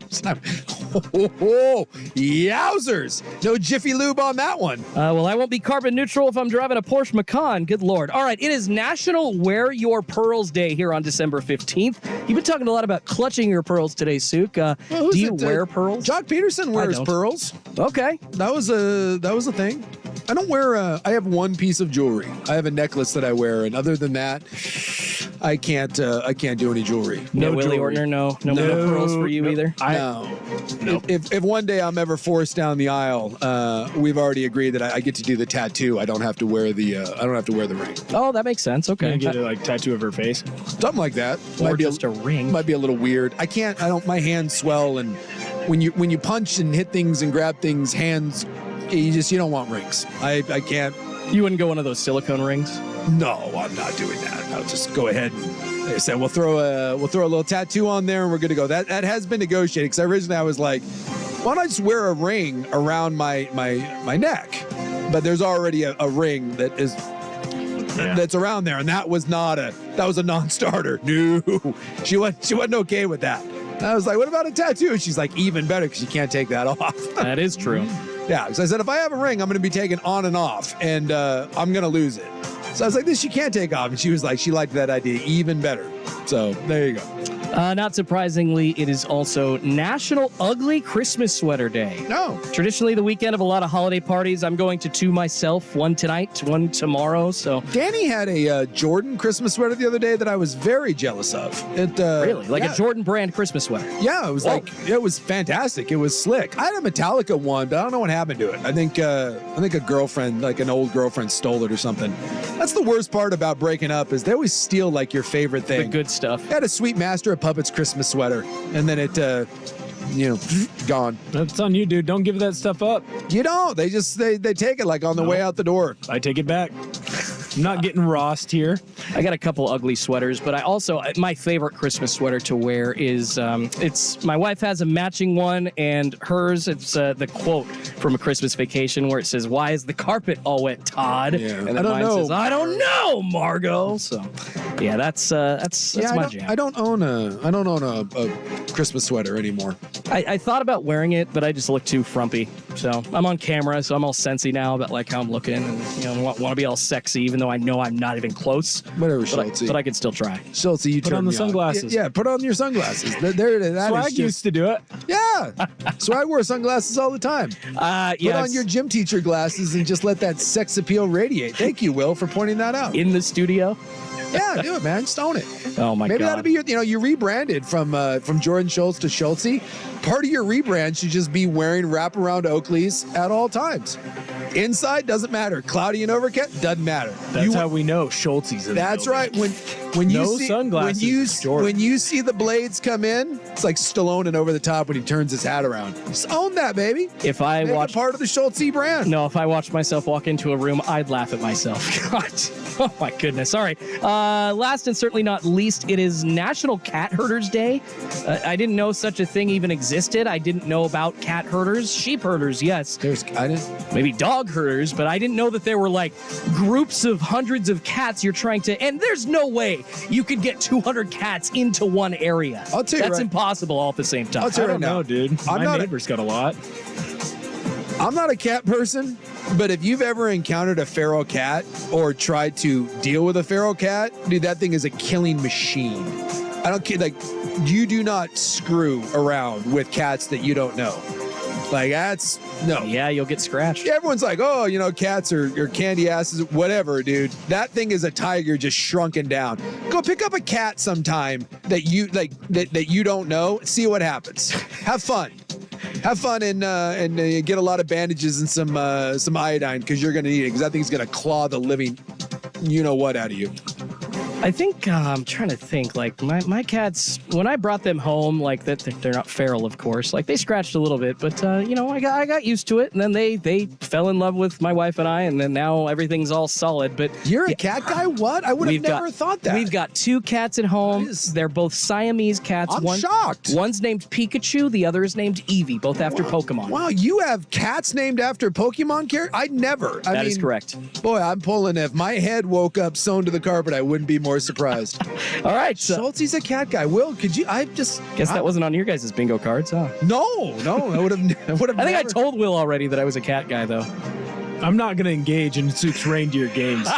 What he's trying to get me to join in, and you know what? I'm going to do the same thing that I tell my students. No, sir. I will not engage in your bad behavior. You don't have I'm just over here being surprised. something nice to say, don't say it at all kind of a thing. Cats are wonderful. Cats notable- are wonderful creatures. Notable birthdays today. Don Johnson, 74. I think most young people know him as the father of Dakota Johnson from 50 Shades of Grey, but dude was like sexiest man alive at one point in many shows in the 80s. Don Johnson was the man. Yeah, he was a stud. Miami Vice, man. Roll up those sleeves. Absolutely. Let's see. You got Charlie Cox from Daredevil and Boardwalk Empire. He is 41 today. Maude Apatow, the daughter of Judd Apatow, 26. Good old nepotism hire there. Hey, it works. She's greatness. What are you talking about? She's not bad. I do find it weird once we start seeing like the sons and daughters of already like huge stars naked on TV. That just weirds me out. She has not been naked on TV. Was she not naked in Euphoria?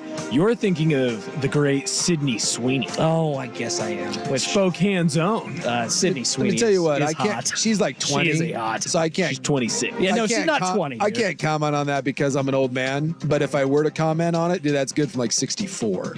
That's 72. that's a big time kick right there. That's not on the edge of the upright either. No, that splits the uprights from a long way out. That's Justin Tucker good. Yeah.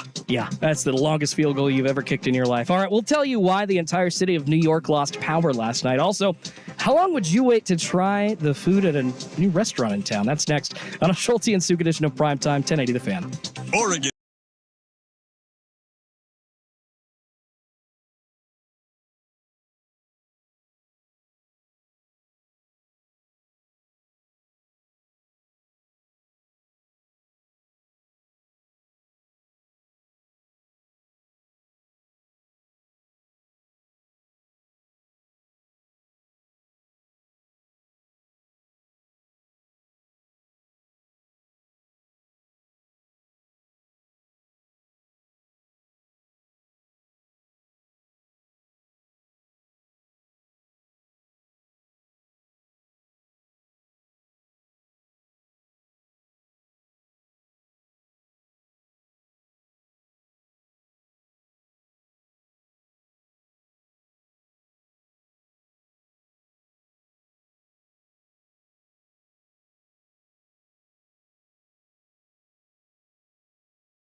December 15th, 2023, heading into Christmas. And thank God none of y'all listening live in New York City or New Jersey.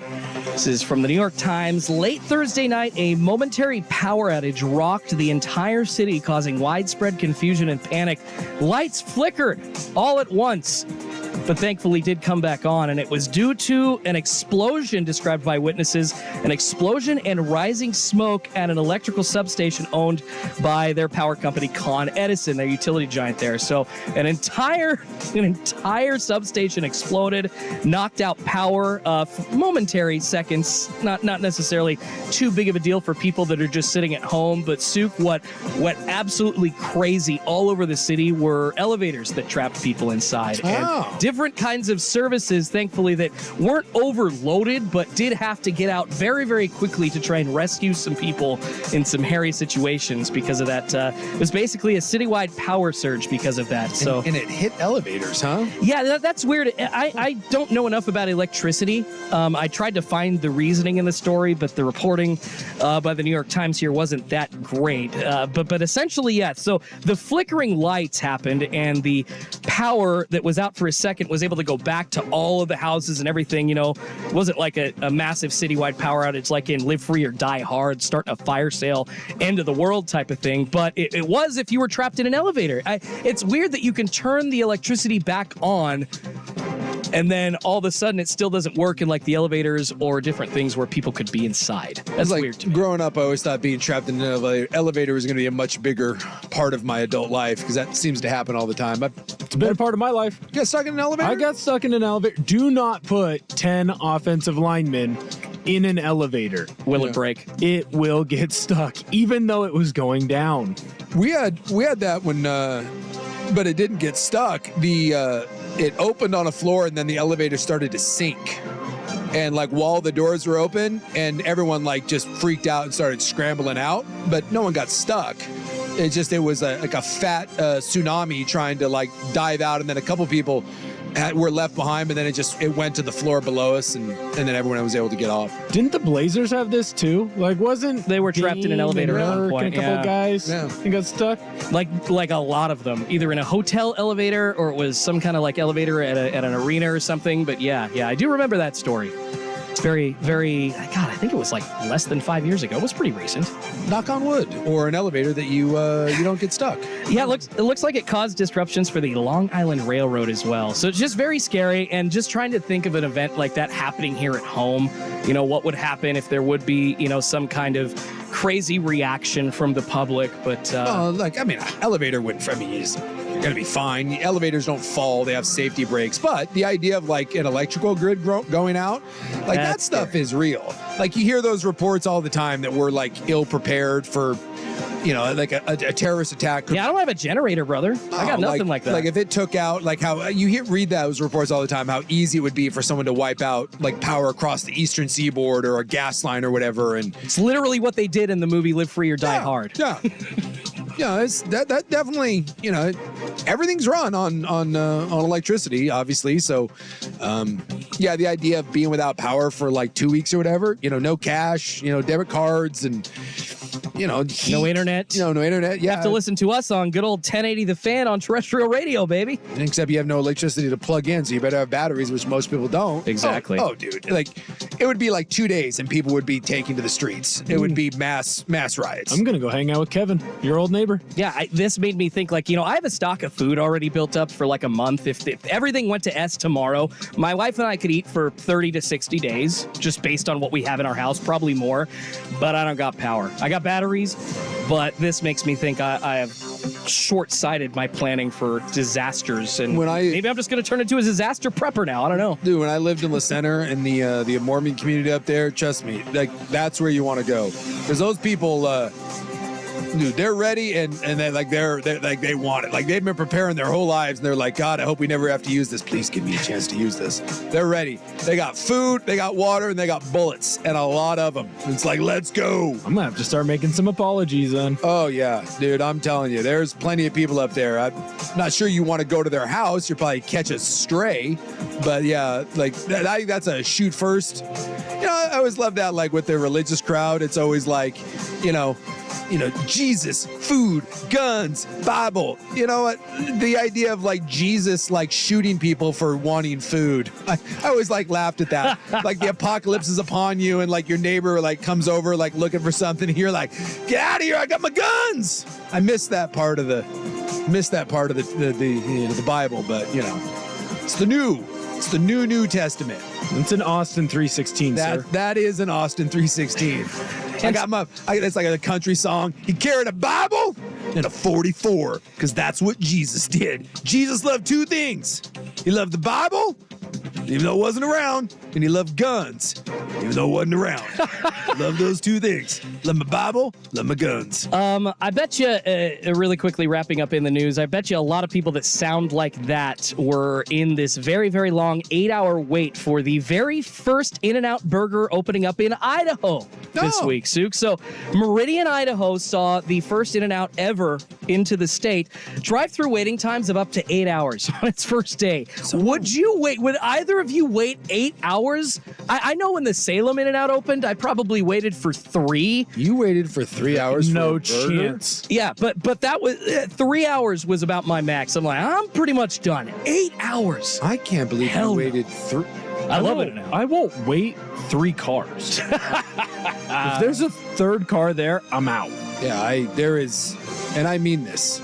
I don't think, outside of like you're like millions of dollars, I don't think there's anything on this planet that I would wait 8 hours for. 8 hours? You could have Salma Hayek waiting at the end, and 8 hours? Really? No, I'm 8 hours. I'd wait 8 hours. Yeah, it's like you got Margot Robbie waiting for me at the end of an 8-hour day. Like, yes, please. I have to sit in a line for 8 hours. No, Well, if it's in a line, if we're like talking a kiss me booth, no. No, I'm good. We're fine. 8 hours? No. 8 hours at the first In-N-Out in Idaho, and current plans to open 2 other stores in Boise and Nampa. So hopefully that wait will go There are down. 5 guys with no line. That's 6 true. feet away. And a or a McDonald's. Shake Shack or a McDonald's or a Wendy's. That is In-N-Out may be better, but is not 8 hours better. That is in the news for December 15th, 2023. The Hot 5 at 5 is next here on 1080 The Fan. Leafs has been Portland.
celebrating Hanukkah this year. Try to be respectful. Exactly. Don't hate crime me. I do I have not. been welcomed in by the Jewish community officially. Thank you very much.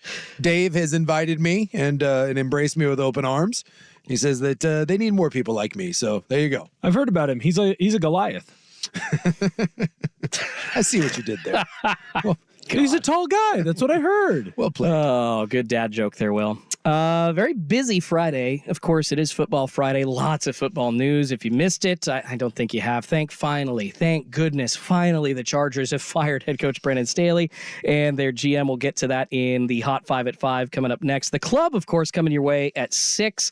Some fun stories. We got some more trouble in the skies, and a new CEO has been hired at a very large company. Started there as a forklift driver, so we'll get to that. I kind of thought a cool, inspiring story like, hey, y'all think that you want to work your way up at a company all the way from the bottom, climb the ladder. You know, your parents told you, hey, working hard is okay. Like, it's going to get you where you want to go. Well, I'm going to show you why that actually works sometimes in the Club. I think the Costco guy did that, if I'm not mistaken. I remember seeing something a while back on that I'm fairly certain that the CEO of Costco started out like as a checker. You're right. Yeah, That's exactly who I was talking about. Oh, yeah? Yeah, so the 58-year-old CEO, he's starting after the first of the year. Oh, Yeah, he's just taking over? No, so he's going to take over here after January I thought he already 1. had. I was looking at an article, and it was talking about his upcoming. This is only the third CEO. I guess we're kind of getting into it too much, but we'll leave most of that for the I'll Club. leave it. I thought It's okay. I thought that one was just a little added bonus. I did not know that's the one you were talking about because I thought that it had already happened. But No, maybe it's okay. Don't worry about it. Maybe I was mistaken. It's fascinating because it's only the third CEO in their history, and I as somebody that works hard, wants to try to climb the ladder, I think we all need a good story Chelsea's going to like be that. the CEO one day of No. the Fan. He's going to own you, Will Ortner. No, He's just gonna, a radio He's going host. to boss you around. Schultze, CEO. Well, if he wears those sunglasses. That's right.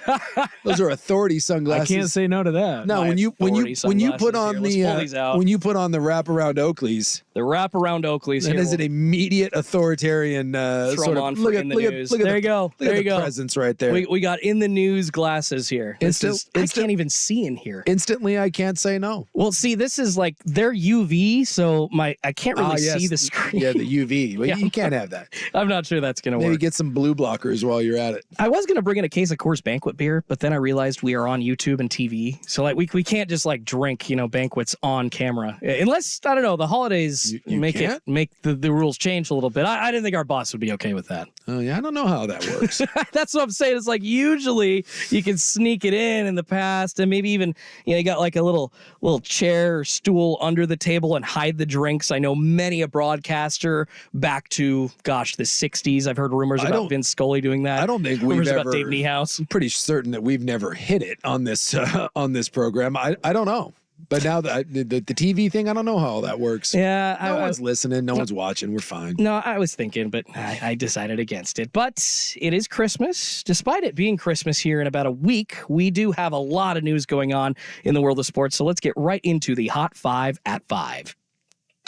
Hot topics, hot opinions, Oh, golly, I'm hot today. and hot air. It's time for the Hot 5 at 5. That's hot. The Hot 5 at 5 on Primetime with Isaac and Sue. No, I mean it. That's very hot. The Hot 5 at 5 with Isaac and Sue. Brought to you on The Fan by Victor Rico's Mexican Food, the most popular burrito spot in Oregon. Online at victorricos.com.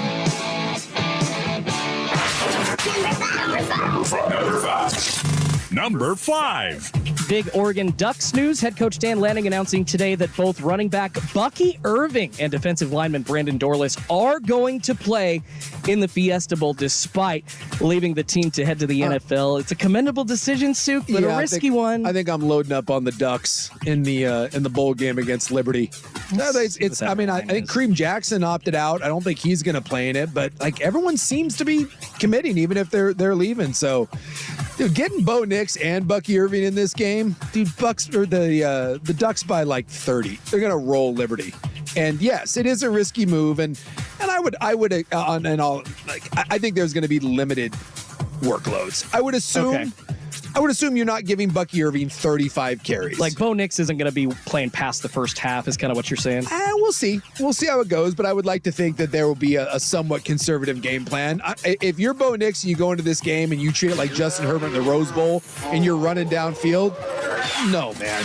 You got a first-round grade on you.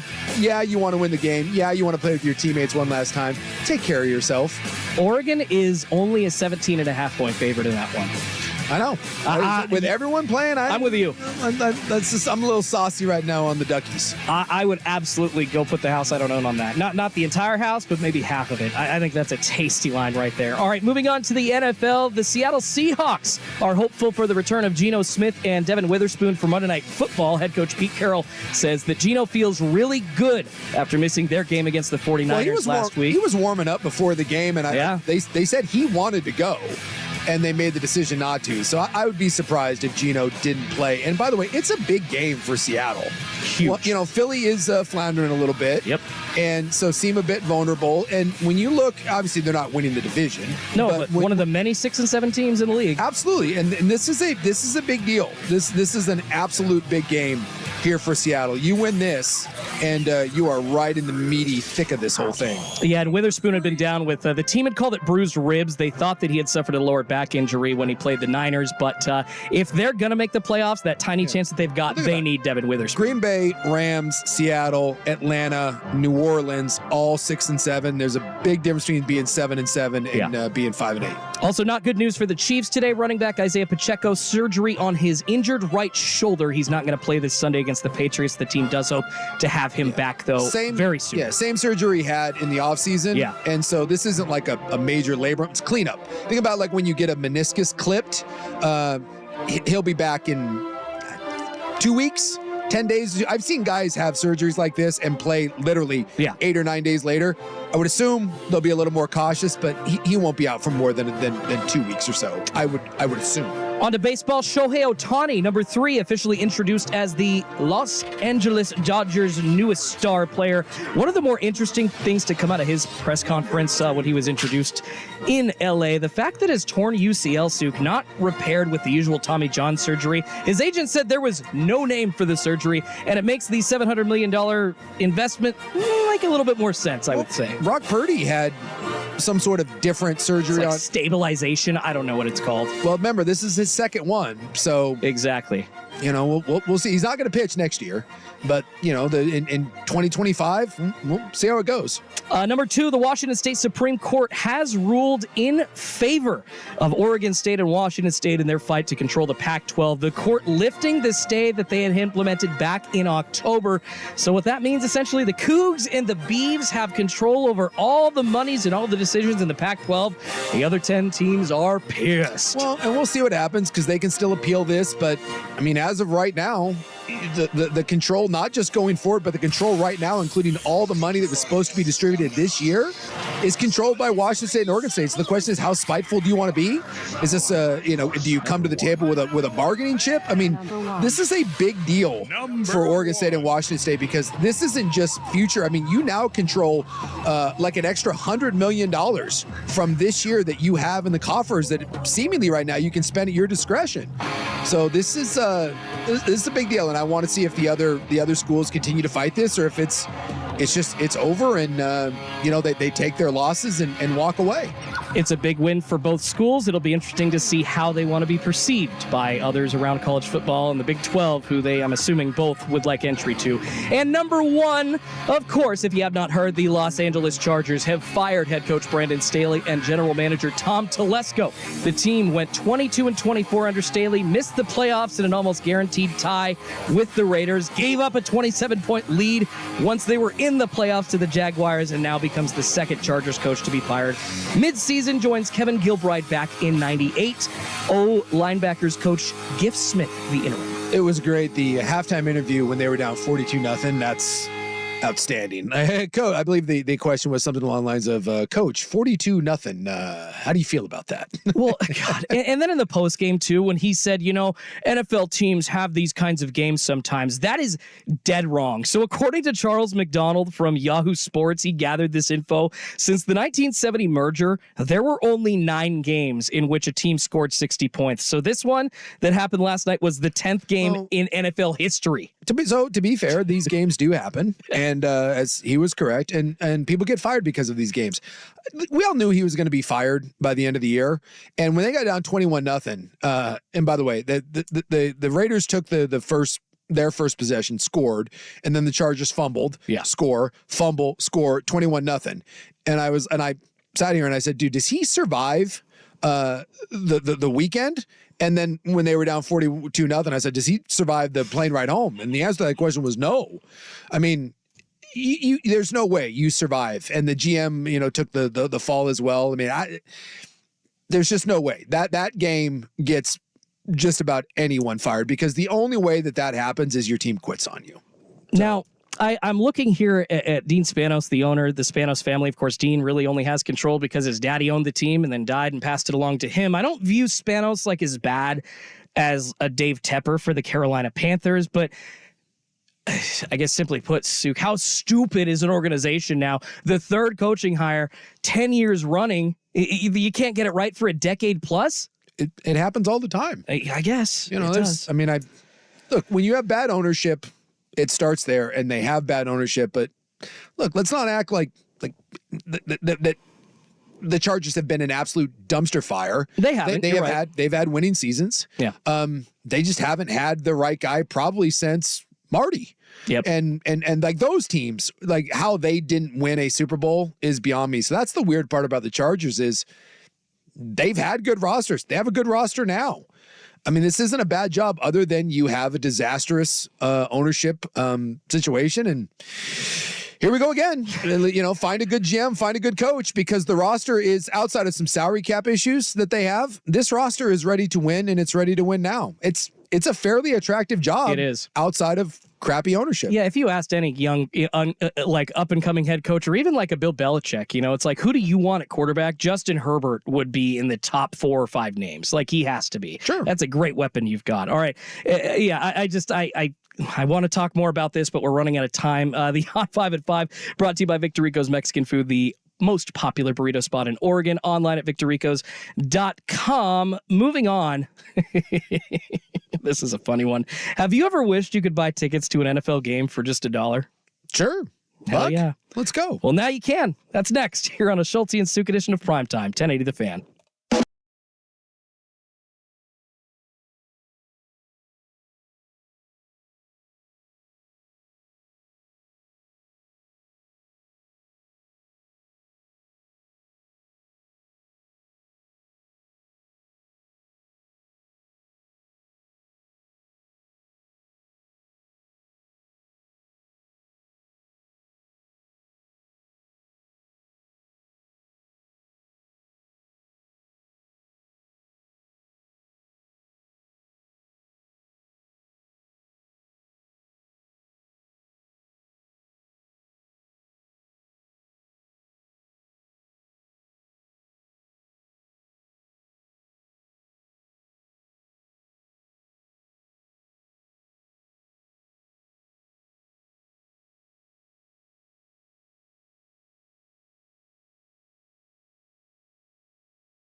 what they were selling them for earlier this month. I can't remember the opponent, but yeah, $5 tickets to a Patriots game. Well, the Carolina Panthers have told the Patriots to hold my beer.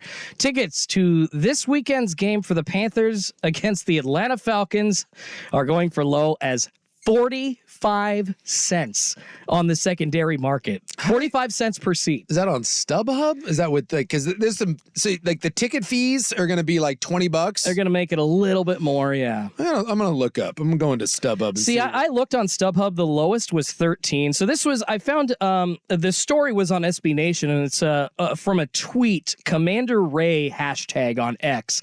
And the tweet says, you got 2 quarters tickets for the Panthers game this Sunday start at 45 cents. Unfortunately, he does not put the exact ticket hosting site that he got these on in the article. Maybe those got gobbled up. I'm assuming this was posted less than 24 hours ago, but still for $13 at least on StubHub, you can get your way into the Panthers game. I don't know what the fees are. Yeah, I get $14 on here. That's according to StubHub. That's the get in price, $14. I wonder if it's Game Time. Game Time has some cheaper things from time to time. Yeah, I wonder. I mean, I'm trying to think of a time where I've seen tickets to a pro sporting event go for, under $10, under $5. I know more teams like the Seattle Mariners have $10 tickets every game. The Arizona Diamondbacks, they're doing, I think it's a season-long pass for $299. You can get into all 81 home games for the Diamondbacks, but you only got 8 games a year if you're a football team. So obviously these tickets are a hard one to get. It was usually anyways. When I lived in Tampa, so this is 20 years ago, but the Devil Race at the time, you could get in for $5. And there was always people, you could just walk down to the Tropicana, and if you had a $5, you could get a ticket, and then you could go sit wherever you want. Nice. No one went to any of those games. It was dreadful. So that's kind of the good part about if you have a crappy team. If you're in LA, it's hard to get Dodger tickets. They're expensive. If you're a Blazer fan this year, I know it's not it's the most thrilling basketball in the world, but they're mostly competitive. Although, the Jazz, you're down by 30 to the freaking Utah Jazz of all teams. No kidding. But I'm assuming that getting into Blazer games right now, it's probably never been more affordable. And it's a mildly entertaining brand. I mean, you're not winning a lot of games, but they're competitive. So I mean, that is the plus side to kind of having a crappy ass team. You can get cheap tickets. And that's the thing I look at, because obviously, there's only going to be so few or many 50-cent tickets, but when there's super cheap tickets available, I always like to look at the expensive tickets, the premiums. And you go on the 50-yard line, Suk, behind the Panthers bench, which is pretty much a premium seat at any NFL stadium. Yeah. $131 each. That is not bad. And I know you're watching a terrible product in the 1-12 Carolina Panthers with a quarterback that's too small. I digress. But I mean, this is you remember when the Portland Thunder were in town, Suk? Yeah. People were giving tickets away to Portland Thunder games. This was an arena football team in Portland, Oregon. How sad is it that in 2023, an NFL franchise essentially has to give tickets away like a defunct arena team? It's weird to me. It hits the ear wrong, I guess. Well, I'm looking here. So on Game Time, $11 will get you in. But at the same time, let's not act like, that's the worst seat in the house, right? That's the 300 seat in the nosebleed.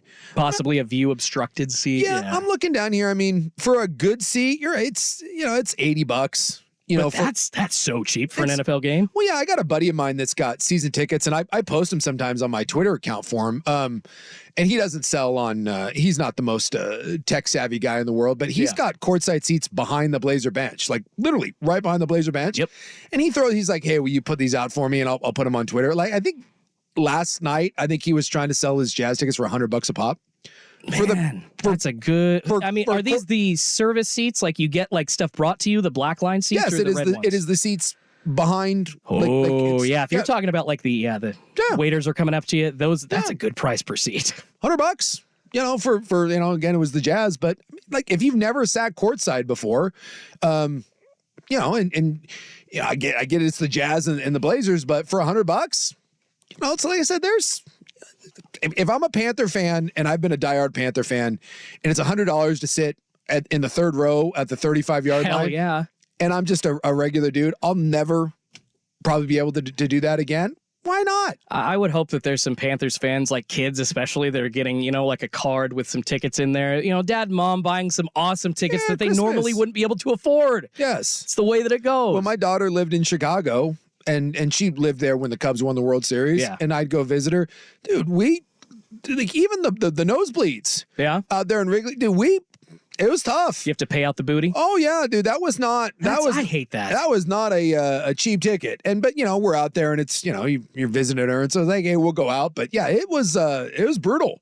It was like and it's awesome. You go to Wrigley Field, but it's spendy. But like, there's something great about going to a random baseball game. Sitting in the outfield, I went to not Wrigley, but I went to Fenway once, and it's like on a Tuesday night. They were playing the Blue Jays, and I sat right at the center field where that kind of like the walls meet. Yeah, the triangle. You put your feet on the wall. Yep, it's like $25. It was freaking awesome. They weren't any good. That was one of the seasons the Red Sox kicked rocks. Yeah, they sucked. But I didn't care. I wasn't a Red Sox fan. I was just a guy like being in Boston. I looked at that and was like, what, $25?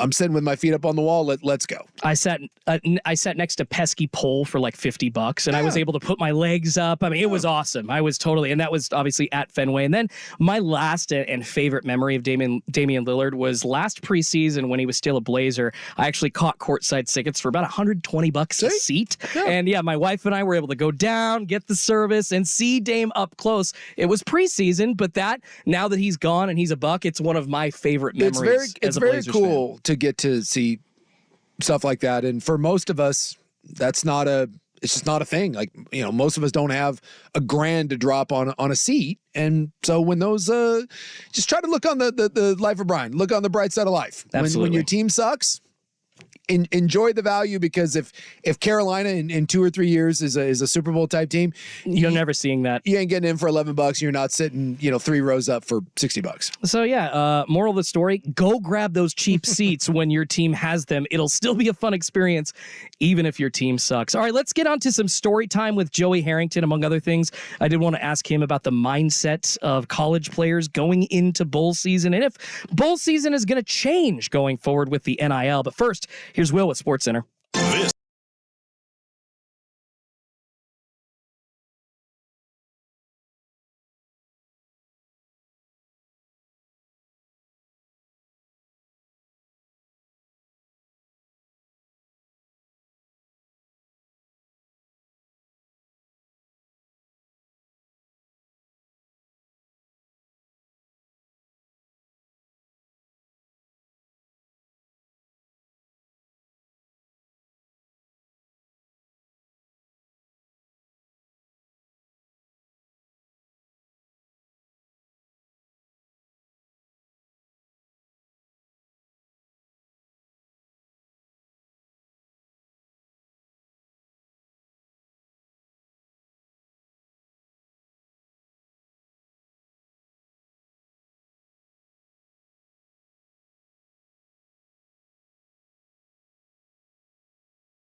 is already gone for the holidays, so a Schultzy and Suk edition of Storytime with Joey. Merry Christmas, Joey. How's that recovery going? You walking again? You almost off crutches? What's the story there, brother? Well, hold on. You're coming in hot. Yeah. You're coming in hot here, all right? We got a lot of things to unpack.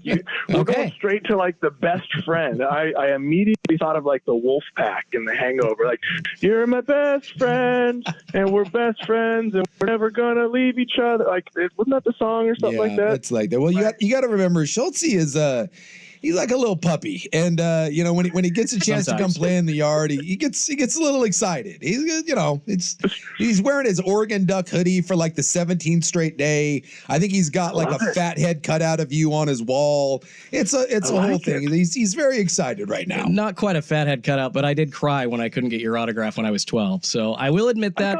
But didn't we work together like for a while? Absolutely, we did. No, and I think you signed like 2 or 3 footballs for me. You were awesome. And it was just, we spent like months together in a studio every Saturday. He lurks around the bushes from time to time. It's a close personal relationship.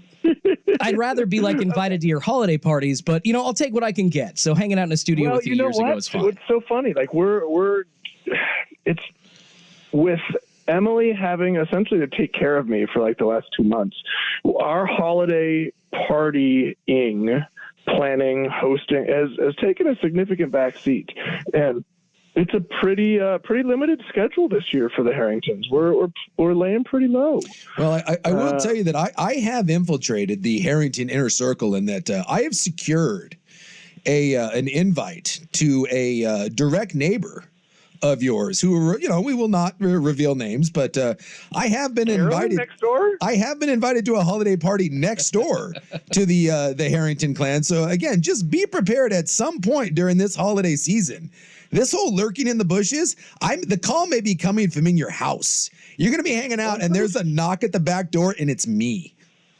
Okay, well, so we addressed this a couple of weeks ago. One, I surrounded the property with barbed wire, right? So that is, I feel pretty safe about that. 2, my direct neighbor, while she is a rock star, I can't really imagine Carolyn having any big ragers for the holiday season. But hey, you know what? Stranger things have happened. Yeah, I'd like to invite you, but I believe this is an exclusive party, and I'm not certain that the likes of you, are invited. But me, on the other hand, it's really a Timbers gathering. It's for the real Timber fans, and not certain. I'm not certain that you're part of this.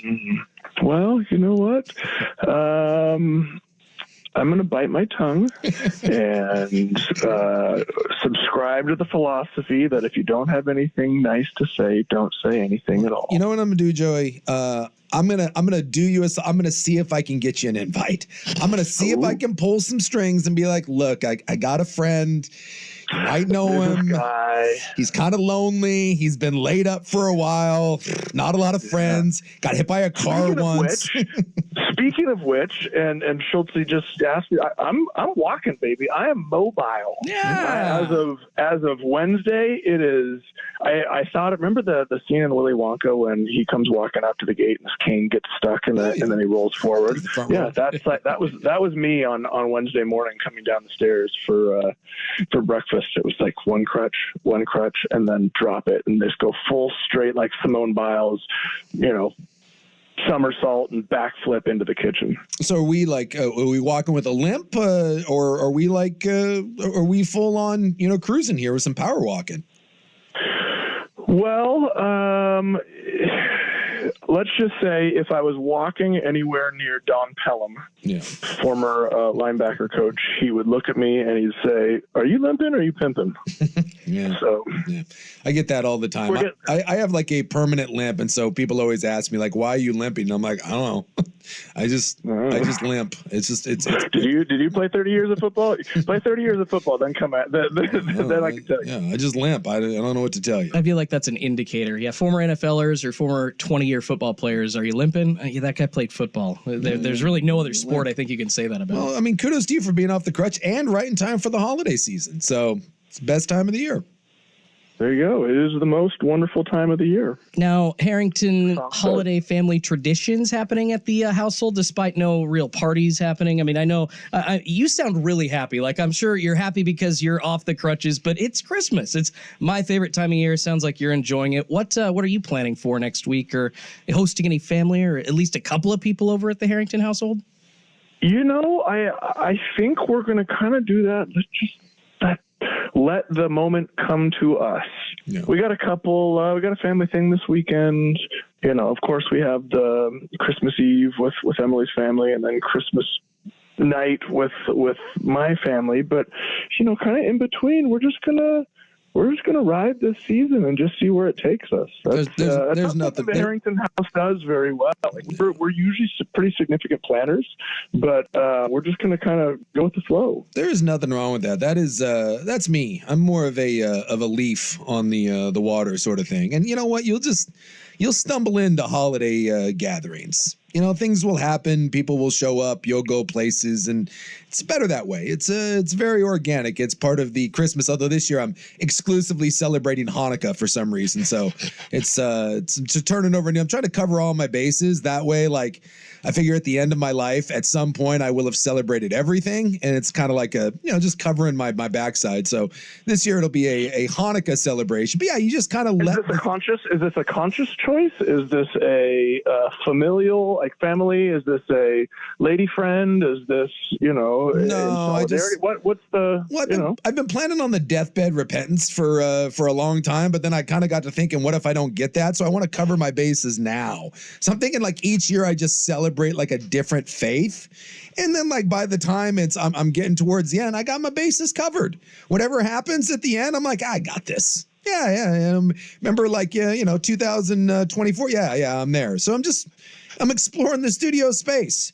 You know, it's more fun than putting some whimsy in my holiday season. I'm not quite sure what to say to that, but I got a Hanukkah bush this year. It's fantastic, and people are like, "You Jewish?" I'm like, "No."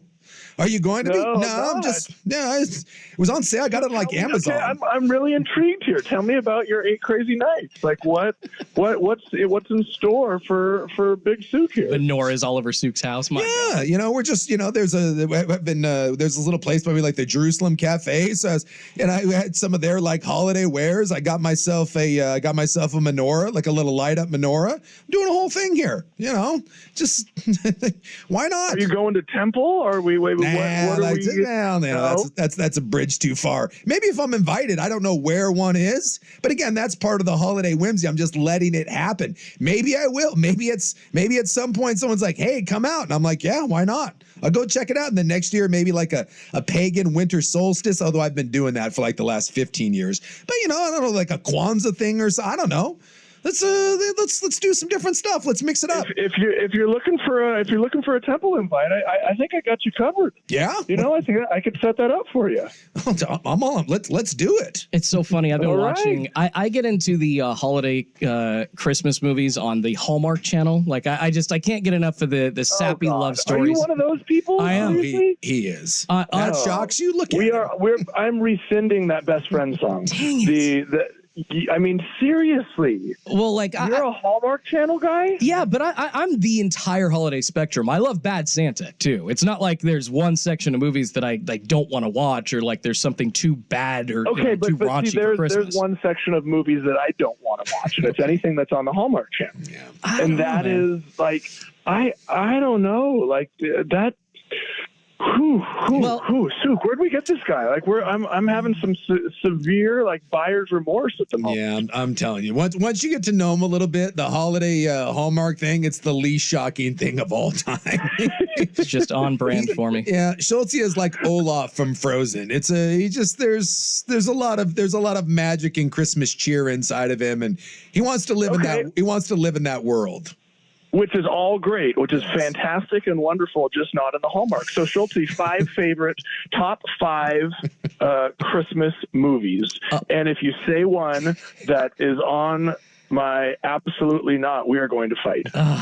In no particular order, but top overall, Christmas Vacation. But then after that, in no particular order, you probably have the Santa Claus, Home Alone, Die Hard, which is a Christmas movie in my opinion. No, we're going to fight. Dang I will it. fight you. That is not a Christmas movie. It is. It is absolutely a Christmas movie. Bruce Willis. It's simply a movie that happens at Christmas time. Bruce Willis just an did ancillary plot. Yeah, Bruce Willis chimed in on that. And when they did the roast, he said it's not. Yeah, when they did the roast of Bruce Willis on Comedy Central, his final words were, he said, "The only reason I did this is that I can settle this once and for all." And he said, Die Hard is not a Christmas movie. That is from Bruce Willis. So thank you. Yeah. To lean into what you guys are both saying, I even think Netflix did like a special on a few Christmas movies, including Die Hard. Yes, there was like a collection of 4 Christmas movies, but in that the director said, no, this actually wasn't a Christmas movie. So I'll lean into you guys. All right, you're right. Even the director, I mean, that's like with the potentially saying that like Gremlins is a Christmas movie. That's a I'll tell you what, I do enjoy some Gremlins. I didn't even think about that, but yeah, if you are doing that, you could put Gremlins in the Christmas category. And Gremlins is fantastic. I mean, seriously, man, we are going on some serious tangents today. Okay, first of all, the Christmas Vacation, awesome, fantastic. The top of the list, I'm pretty sure you left Elf off that list. Oh yeah, see, I just forgot Elf. That's probably Yeah, I and that's my fault because I had a pretty intense reaction when she said that Die Hard. I don't even think I got through my 5. I think it was like Die Hard, and then you're like, get the hell out. Straight interrupting. I went interrupting Cal on that one. Like knock knock, who's there? Moo. A Christmas Story. A Christmas Story is the greatest Christmas movie in the history of Christmas movies. It's hard to argue with that. It's my mom's favorite. Absolutely. I mean, the glow of electric sex coming from that window. Yeah. I mean, it is absolutely. We were coming home, and we were driving back, and somebody had. I was with my youngest Emmett, and we were driving back, and somebody had one of those lamps in the window. And he looked at me, he said, "Dad, it's from the movie." I said, "Yeah." And he said, "Why? What happened with the mom?" I said, "She accidentally broke it." And he said, "But was it an accident?" And I said, "Get the glue." We're all out. You used up all the glue on purpose. Not a finger. No, it really is. I mean, it's the gold standard. It may not be everyone's favorite, but I mean, there's a reason why TNT runs it 24/7 on Christmas Eve and into Christmas. Off the top of my head, I would say Christmas Story, National Lampoon's Christmas Vacation are probably my 2 favorite, and those are probably interchangeable. And then I also throw this one, and it doesn't get enough credit. I love the Muppets Christmas Carol. I'm a Muppets guy, and I am a big Muppets Christmas Carol guy. I grew up with Muppet Christmas Carol because remember, like everything wasn't on demand, right? You had to sit there, and I would make sure, like that one year, like you put the I don't even remember what it was called. The VHS? tape in the VCR, the VHS, yeah. One of those things. What was that thing called? And then as soon as it came on, channel 6, bam, you hit the record button. So I had the VHS tape of A Muppet's Christmas Carol, and I'd watch that all year. That's a good call. Yeah, because that would have been like early 90s, maybe, like 90, 91, something like that. Yep. And it's just, whenever that comes on, and it doesn't get played nearly as much as Elf or like Four Christmases is another modern good one that's with Vince Vaughn that I like. But if the Muppet Christmas Carol is on, you're going to get me for at least an hour to sit my ass down. Okay, so there's 2 different categories here, I think, and maybe they can overlap, but like you can go with the Four Christmases and the Family Stone and like the actual movies. Yeah. But like, where are we falling on the Christmas cartoon? Like, how do we feel about Rudolph? Yeah, like the Heat Miser and Trosty and all the Grinch. If we're doing that, then the Boris Karloff, the original Grinch, that's my number one. Yeah, the family home entertainments. All right, Joey, we're up against it, so I want your answer to that question. When we come back, we're going to ask you more about some lovely Christmas favorites. I've actually got a cartoon that I haven't mentioned yet, and we're going to ask you as well what you think about the commitment of Dylan Gabriel to Oregon. Dante Moore possibly coming to Oregon as well, and ask you how much bowls are actually going to mean going forward. Story time with Joey Harrington. More coming up next on The Fan.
So we've got like an hour. Oh yeah. I got all day here. If you want to stay on for the club, we can have you on. Trust me, when Joey comes on the commercials, like we got nothing but time. Kids are out of school. It's Christmas break. I got nothing but time now. The clock means nothing, Joey. This is my last day of the year. I'm going to Canada after this, so I don't Shut care. up. Yeah, it means nothing. You're not going to be here next week? I leave next week, so I'll be here partially next week. But I will be. The last couple of years, we have done Christmas abroad. Normally, I do Mexico, but this year we changed it up, and we rented a place up in Canada. So I'm leaving on Thursday or something. I don't know. I just was told when to get the car. Yeah. But I'll be here for the the Harrington celebration early next week. I'll come stocking a little earlier, like a Monday, Tuesday stock. So we don't have our chat next week. Is that what you're saying? No, I will not be here. Next 2 weeks, I will be in the Great White North. Suk is like a kid on the last day of school before winter break. He keeps looking at the clock. He's like, oh God, 20 minutes, 10 minutes. I'm out. Yeah, we can go as long as you want, Joey. We got another hour here, baby. Just keep going. Let's talk about the Muppets. We can talk about Four Christmases. You name it. Rudolph, the Grinch. Now, where does Charlie Brown fall in there? Oh, yeah, that's literally what I was just going to ask. Now, a Charlie Brown Christmas comes to mind. Love it. That's top shelf. Of all the Rudolphs and the Heat Misers and the the Charlie Brown Christmases, dude, Peanuts is fantastic. You can't go wrong. A Charlie Brown Thanksgiving, even though it was made 20 years after Charlie Brown Christmas, the Great Pumpkin, still awesome. Anything involving Charlie Brown and the holidays, you've got me. That's probably the top cartoon, Joey. So we have, I think I have your answers. So we have the original Grinch, we have Rudolph, we have Frosty, the one with the magician. What was the magician's name? Oh yeah, what?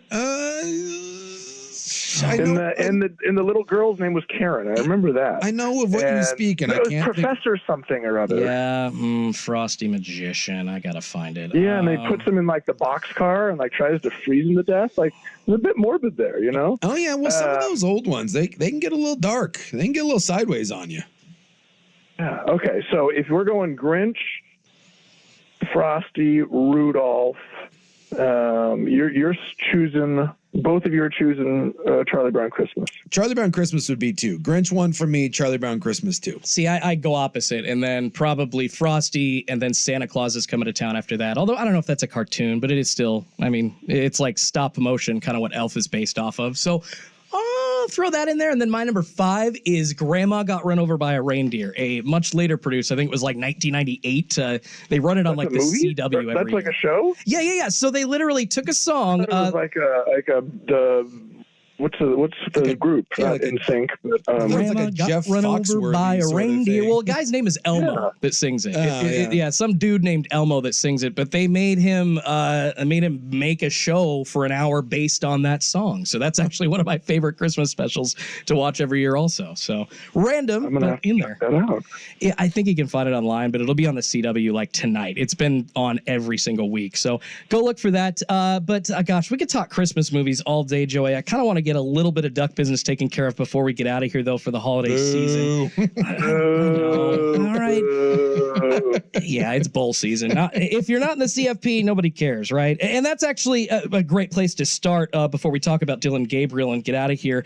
How much do non-CFP bowls mean, Joey? I mean, the new world of this transfer portal is just making it so tough to hold on to talent. You really don't know what the actual outcomes of games are going to be. I mean, maybe up until the night before because you're not sure who's playing. So is it just going to be really hard to keep a team focused and together for a bowl going forward, if not impossible? Or do you see some kind of letting up on that? Because this seems like a big change going forward. I should say my feelings are not fully formed.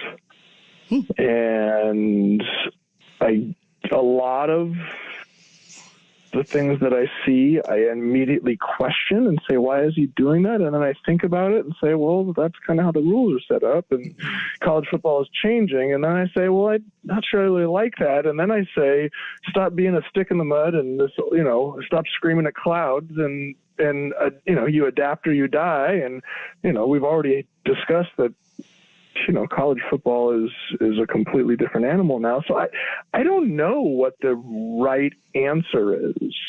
Does it feel right for players to leave before bowl games? No. Like transfer? No, it doesn't. But that's how the rules are set up. When they have that window to do it. Does it feel right to declare for the NFL draft and say I'm not going to play in a bowl game? Well, no, but then yes, because really, what are you gaining? If college football now is simply a minor league, a springboard to the NFL, which is kind of what it's just minor league football now. They're professionals. They're getting paid. So, that kind of makes sense. Does it for building a program for the following year? Sure, there's some momentum to that, but does beating a Florida State team where 11 starters have either said they're not playing because of the draft or have transferred, does that really make any difference? I don't know. It's just this weird. College football has taken this weird journey of bowl games meaning something. And really, you have to work and you have to earn a bowl game. And then bowl games became about money. And everybody, you had a sponsor, you get a bowl game. Hey, I'm trying to, the Cedar Garland, Nutcracker Bowl, whatever. I think we got the Avocados from Mexico Cure Bowl coming up this weekend. So there you go. Oh, yeah. Good example. There's and then it became there are 173 bowls out there, and everybody gets a bowl. You get a bowl, and you get a bowl, and you get a bowl. And then it didn't really mean anything. And then people said, well, if it's not going to mean anything, why am I going to play? And so I almost feel like there needs to be a significant reduction, the bowls grew to the point where it's hey, there's too much. This doesn't mean anything. Now let's bring this back to a point where there's actually some sort of value to these games other than just potentially putting some money in pocketbooks or letting the coaches see their players in action for it. Because what's happening now is bowl games are kind of becoming an audition for the following season. Player A transfers, player B, declares for the draft, and then neither one of them are playing in the game. Well, let's see what we got in the backups. And you get a 1-game audition to see if they're going to bring somebody else in to try and replace you for next year. It's an odd.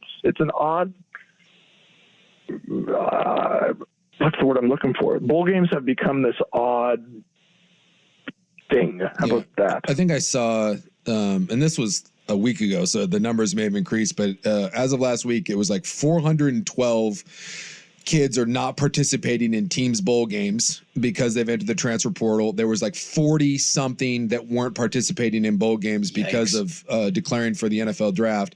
And I think it was 60 coaches, obviously not all head coaches, but it was 60 different coaches that will not be coaching in their teams bowl games because they have accepted other positions.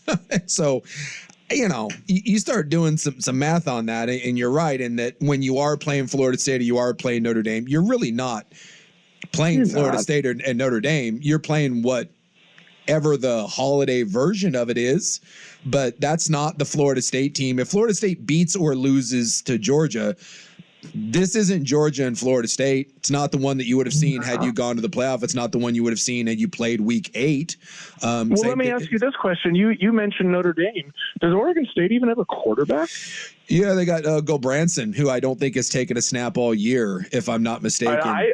I thought he was. I'd heard he was leaving. He might be, but as far as I still the starter. I think he technically, unless something has changed, I believe he is the starter. Kind of a showcase game for him, it seems like, before he decides to head out. Yeah, he ain't there is the realistic possibility in some of these situations, either all your quarterbacks transfer. Or if someone gets hurt, you're going straight Wildcat. So, I don't know. That's just. Yeah, it's weird. In the words of Ricky Bobby, the immortal scholar. That's just dumb. That's just dumb. Well, Joey, we've had so much fun, taking up so much time. We're out of it. So I apologize, but I got to let you go. Get on to your Merry Christmas celebrations, my friend. Happy Hanukkah. Thank you. Yeah, happy Hanukkah. Happy Festivus for the rest of us. Sorry, Suk. Damn, I suck. Respect my new beliefs, Schulte. Don't commit a hate crime. Yeah, appreciate you, though, Joey. Seriously, man. Merry Christmas. All right, guys, and have fun in Canada. Yeah, I won't see you for won't talk for a couple weeks, but just know, Joey, that you will be in my holiday heart. You and the bottle of Weller that I got from the Harrington Foundation. That too will be somewhere warming my chest over a cold Canada Hanukkah Eve. Jackpot. I like your style. All right, fellas. We'll talk to you next year, my friend. See you guys. Appreciate you, Joey. That's Joey Harrington, brought to you every Friday by Mods PDX. The future of building is here. The club is next on The Fan.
night either. No. Nothing like that.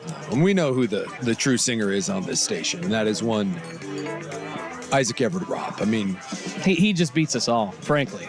Will, can you sing it all? I don't think I've ever heard you attempt a tune. I have sang one song at karaoke, and that will be the only time I ever sing. You weren't like a choir kid growing up? Do I look like I was a choir kid? You were kind of a little fat kid. I could see you singing in the choir. Little fat kid doesn't mean choir kid. Dude, Glee had a couple of little football fat players. kid does mean a choir kid at Not times. in the Ortner household. I'm very big on if I wasn't good at something, that thing was stupid. That well sometimes Like, if you're a little hefty in the scales, you'll do it to get out of PE. I love PE. We had plenty of those kids that wanted to get out of PE, so you choose choir. No, I love PE. I never had Choir a was year where awesome. I didn't have PE. Oh, absolutely. My dad's a PE teacher. I have to love PE. Oh, I didn't know your other dad was a PE teacher. My real dad.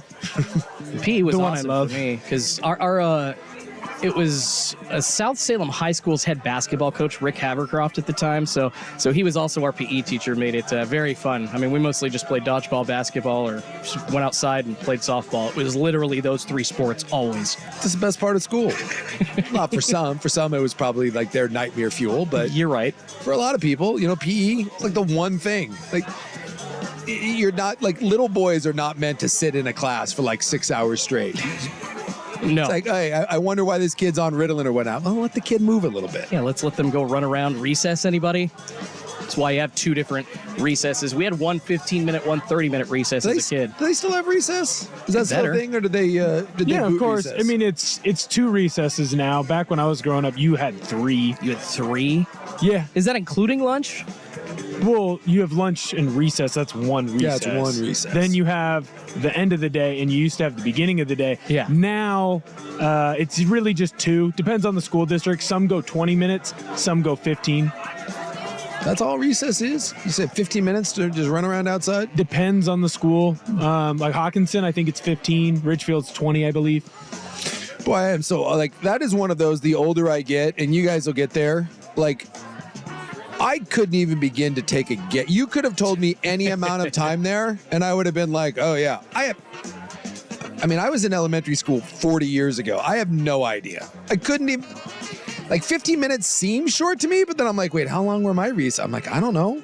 Like, recesses couldn't have been an hour. Are they 30 minutes? No idea. I mean, I don't remember anything at all about elementary school. We had lunch and then recess after that. So a half an hour lunch, half an hour recess, and I don't know if it was morning or afternoon, but we also had like a 15-minute extra recess too. So yeah, 45 minutes plus a half an hour so you had an hour and 15 minutes of just chill time out of your like 4 or 5 hour school day. Vancouver Vortex line.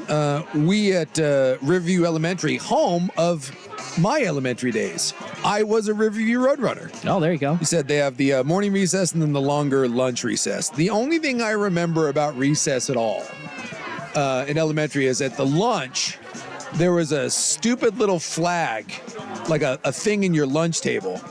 And the lunch lady would come around and she would flip it to like orange if you were being too loud. What? And then if you didn't quiet down, they flipped it to red.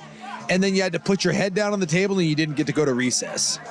It's like, it was like a big deal. Like she would come over and sternly look at you and then flip it to the orange and just stare you down. And everyone would like, oh no, not the orange card. It's like a soccer game. You got a yellow card.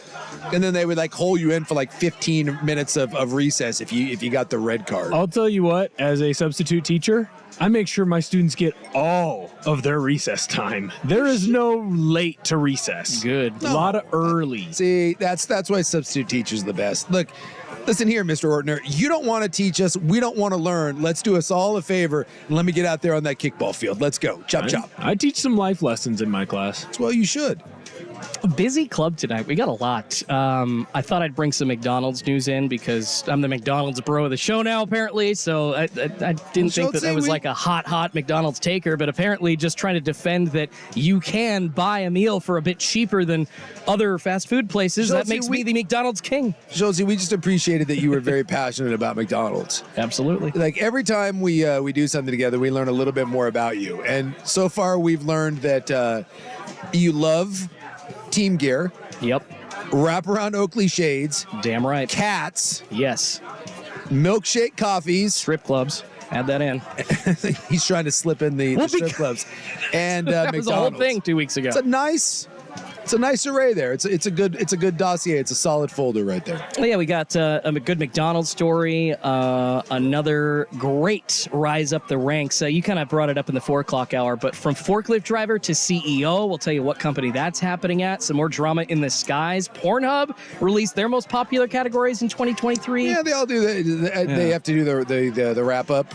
Yep. Like a Spotify, and then everyone feels the need to share it as if anyone cares who your third most favorite artist was. Although, did you guys get your little artist that did like a thank you note to you?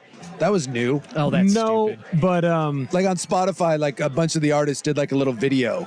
And so when you did your wrap up, like, you know, Adam Levine, if you were a Maroon 5 fan, came on and was like, hey, thanks for making me one of your top 5. Hey, thanks for making me rich. I realized that I listen to too much music when I teach. My number 3 most listened to artist, Kids Bop. Really? Well, because I play music when I teach, especially if I'm teaching PE. Oh. You need the music going. Kids Bop was number 3, huh? Well, dude, Kids I'm not Bop. going in there and I'm not going to play the radio. Nah, I don't want to get in trouble for that. So Kids Bop, I can get away with that. Yeah, sometimes it is kind of alarming when you look at like, I listened to a shocking amount of sea chanties and like weird Irish folk songs this year. That was definitely one of mine where I was like, whoa, like went a little, like the High Kings and like the Irish Rover. I was like, what? I like a good Irish folk tune as much as the next guy, but like I saw the amount of time listened, I was like, ooh, that's a little surprising there. Every now and those. I don't know if I want to know my Pornhub search. You're like, ooh. Shocked about it, the amount of Morgan Wallen I listen to. I'm going to be honest on that one. Really? You like the N-word, do you, Will? We got a lot of Morgan Wallen on there. He apologized. I mean, I got a good mix. You're talking my Spotify mix. I've like got Dan Fogelberg all the way down to Sexy Red. So we're talking a thank you, a wide range of music here for 2023. So I don't know if I should be embarrassed or proud of that. Should be embarrassed at Morgan Wallen, although I guess he was. I didn't appreciate how big he was, but like. Again, I saw all like the top, they did like the list of like the top songs. He had like 12 of them on there. He's like the redneck racist Taylor Swift. He has 2 number 1 albums. Well, it's like him and then Zach Bryan number 2. Yeah, for me. I prefer my artists not overtly racist, but you know. Don't you listen to Johnny Cash? I do. There you go. Johnny Cash screamed the N-word a bunch, does he? What? No, he does not. The time frame. Some of the other quotes that he's had. I don't remember Johnny Cash getting drunk and then shouting the N-word at everybody. In fact, I think that probably helped his career, Morgan Wallen. That's the other great part. That guy got caught with that and everyone's like, yeah, let's get more popular. Will was not saying yes. That's going to be a hard pass on that one for me. All right, let's get to McDonald's. They have announced a Happy Meal for adults, and I'm so excited. That's next in the club on 1080 The Fan. The home of Dirt and Spray.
Programming note, by the way, here on 1080 The Fan, Monday Night Football, covering up our broadcast of Primetime on Monday. So, Suk, I know you won't be here, but the Seattle Seahawks facing off against the Eagles. I've already left, to be honest with you. In case you couldn't tell during the Joey interview, I left about an hour and a half ago. Yeah, I went from 1 foot out the door I'm done. Give me the Pornhub search results, and I'll call Will Erasis for listening to Morgan Whalen, and then I'm out. All right, we're kind of running out of time here, but let's get to the. I like it. Whatever. We'll get the to song. You like songs. You like the racism, songs. dude. All right. The songs. Will Ordner, everybody. No, Teaching himself. I like the songs. I want to move down south to teach that. I'm not moving down south. I like the songs. We'll get to the Pornhub search results from 2023 coming up next, but first, I gotta hit on this. McDonald's did something I'm a huge fan of, and that is release a Happy Meal for adults. The new Kerwin Frost Box is the latest. What is Kerwin? So this is apparently a partnership with a DJ and entertainer named Kerwin Frost. The grown-up meal comes with one of 6 reimagined McNugget Buddy collectibles, each inspired by Kerwin Frost. He's a Harlem native, so his childhood experiences in the Harlem area, I would assume. These figurines actually debuted in 1988. He looks like Craig Robinson doing a bit. Like if Craig Robinson were to dress up and play a rapper,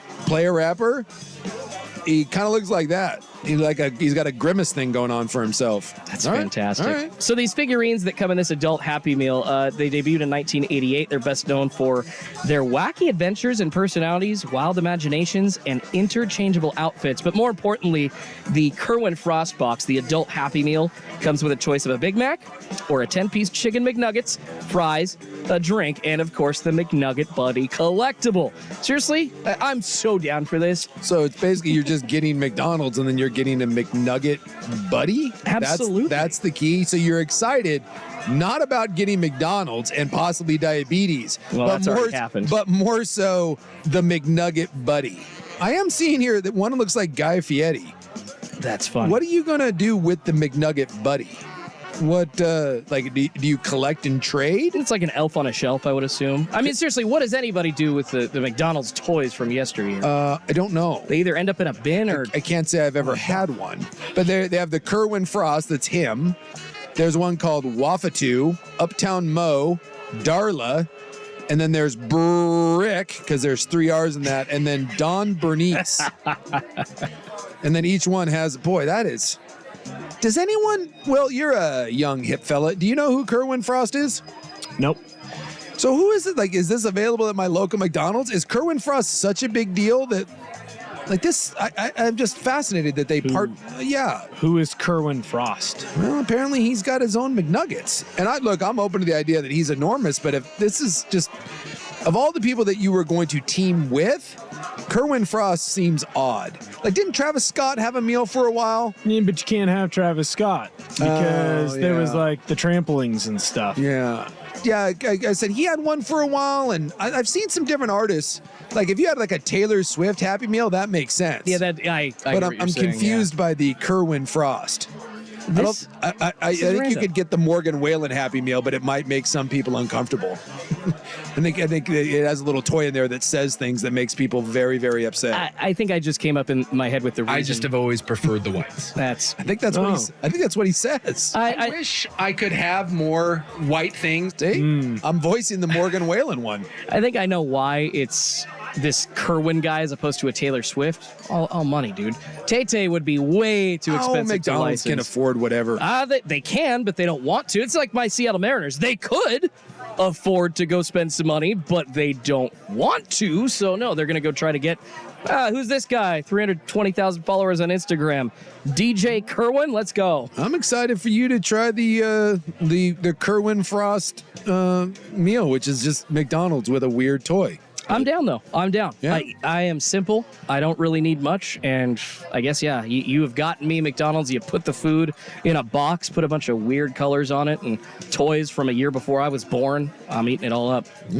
Go Mayor McCheese and Grimace. And I saw that the Rat's Nest, Chuck E. Cheese, has taken down the There's No More Chuck E. Cheese band because they had that movie that came out about the... what was that? Something Freddy or whatever? There was...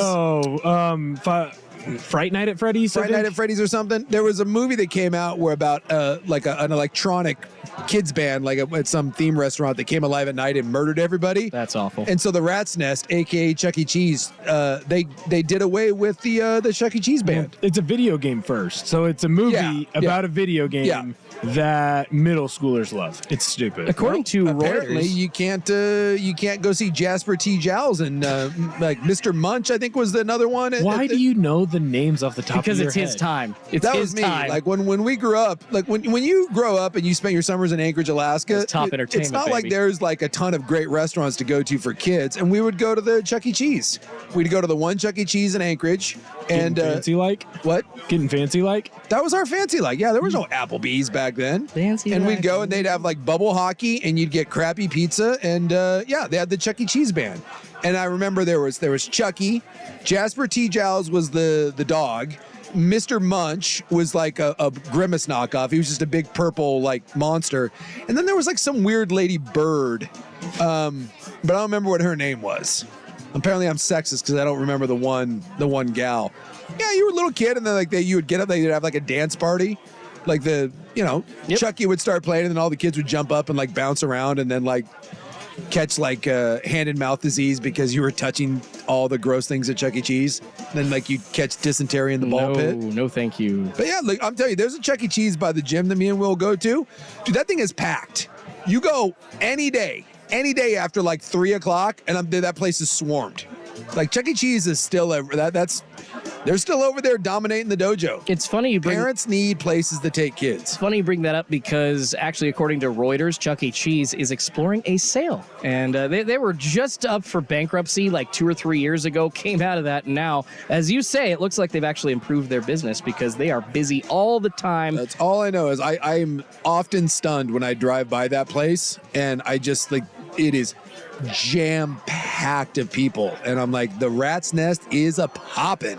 I don't know if you or anyone out there watches Last Week Tonight with John Oliver. All the time. Yeah, I think it was last summer during his last season. He talked about there's kind of this movement for these animatronic bands to take like current day music and, put it with these bands that sang in these restaurants back in like the 70s, 80s, and 90s. And there's videos all over YouTube of, singing like Make Love to This Club with all of these like animatronics singing this current day music. It's awesome. Well, I mean, that's like the Kids Bop thing, right? I mean, all Kids Bop is just kids singing popular songs and someone's made $1 gajillion off of it. I don't like Kids Bop. But this is not well, it would be weird if you liked Kids Bop. No, I just, actually it wouldn't. It would kind of be on brand. I'm not gonna lie. What the hell are you talking about? If Schultze told me, if Schultze informed me that he drives home listening to the Kids Bop, I'm not gonna lie, it wouldn't shock me. I'm not gonna say that I would guess that you listen to Kids Bop, but at the same come on. You're too far. You're telling me that's off-brand? Yes.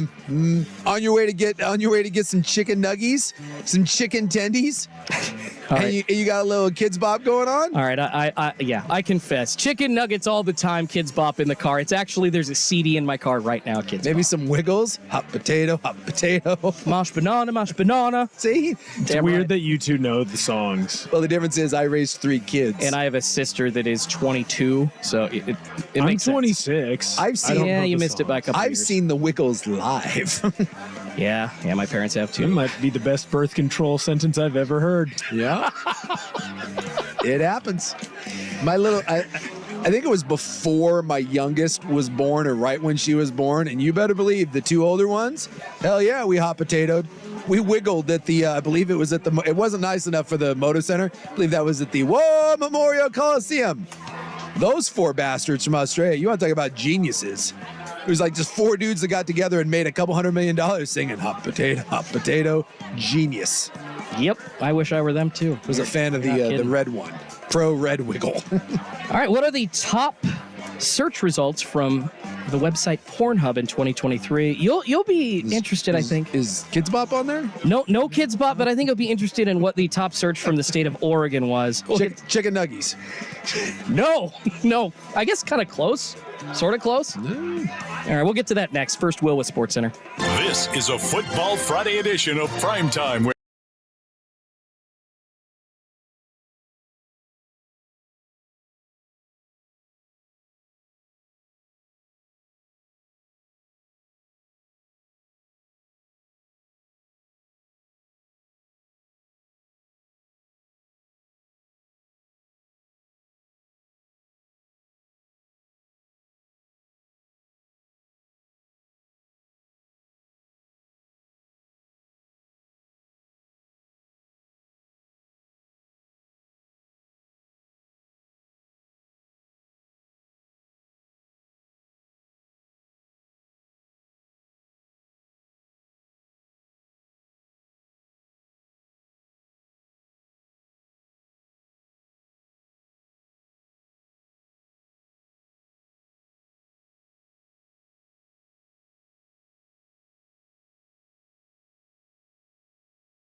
Well, Suk is so close to getting out of here for the year. About 20 minutes away from never seeing his face again, at least for the next 2 weeks through Christmas. Or Hanukkah. Excuse me. Yeah, don't hate crime me. Will's done enough of that with his Morgan Whalen. No, go back and I'm listen. asking where the white power rankings go. Apparently with Will, number one, because Morgan they Whalen's signed that brown guy, and then I went right past it. Morgan Whalen's his number one artist. Go back and listen to more of Suk's antics about Hanukkah on the Service Patriots podcast. Service Patriots, your home comfort solution for all of your heating and air conditioning needs. Check out the latest special offers for our listeners at servicepatriots.com/thefan. Wanted to get into this very raunchy topic, but I thought it was perfect for the club. The top Pornhub searches of 2023. Now, they laid this out in a couple of different ways. First, by state. So they gave you, and I can't read some of these, unfortunately. They just aren't clean for the radio. But thankfully, I can read Oregon's and a couple other close-by states and maybe some other ones in the 50. But on top of that, they had the top searches overall. So Sure. First, we'll give you the top. And there's usually the classics, right? I mean, every year. What? That is not the hot nuts drop. Is that a misfire there? No. It literally says Suk hot nuts, and it went to a minute song. I was going to say, because they're, I'm assuming every year you get a couple different things that pop up, but, the tried and true classics are always going to be there. People are into, BDSM or some kind of, like the massage therapist or the pizza boy. I don't know what the tropes Chelsea are. likes the pizza boy, does he? Damn right. I want to be that pizza boy. Hey there, I've got a pizza for you. Has that ever happened, by the way, to all our pizza bros out there? Does that ever occur? According to some. If you are in the delivery business, Uber Eats, DoorDash, the Domino's game, please let me know if that is a urban legend or if indeed that does happen from time to time. I don't know. I don't know anyone that's ever.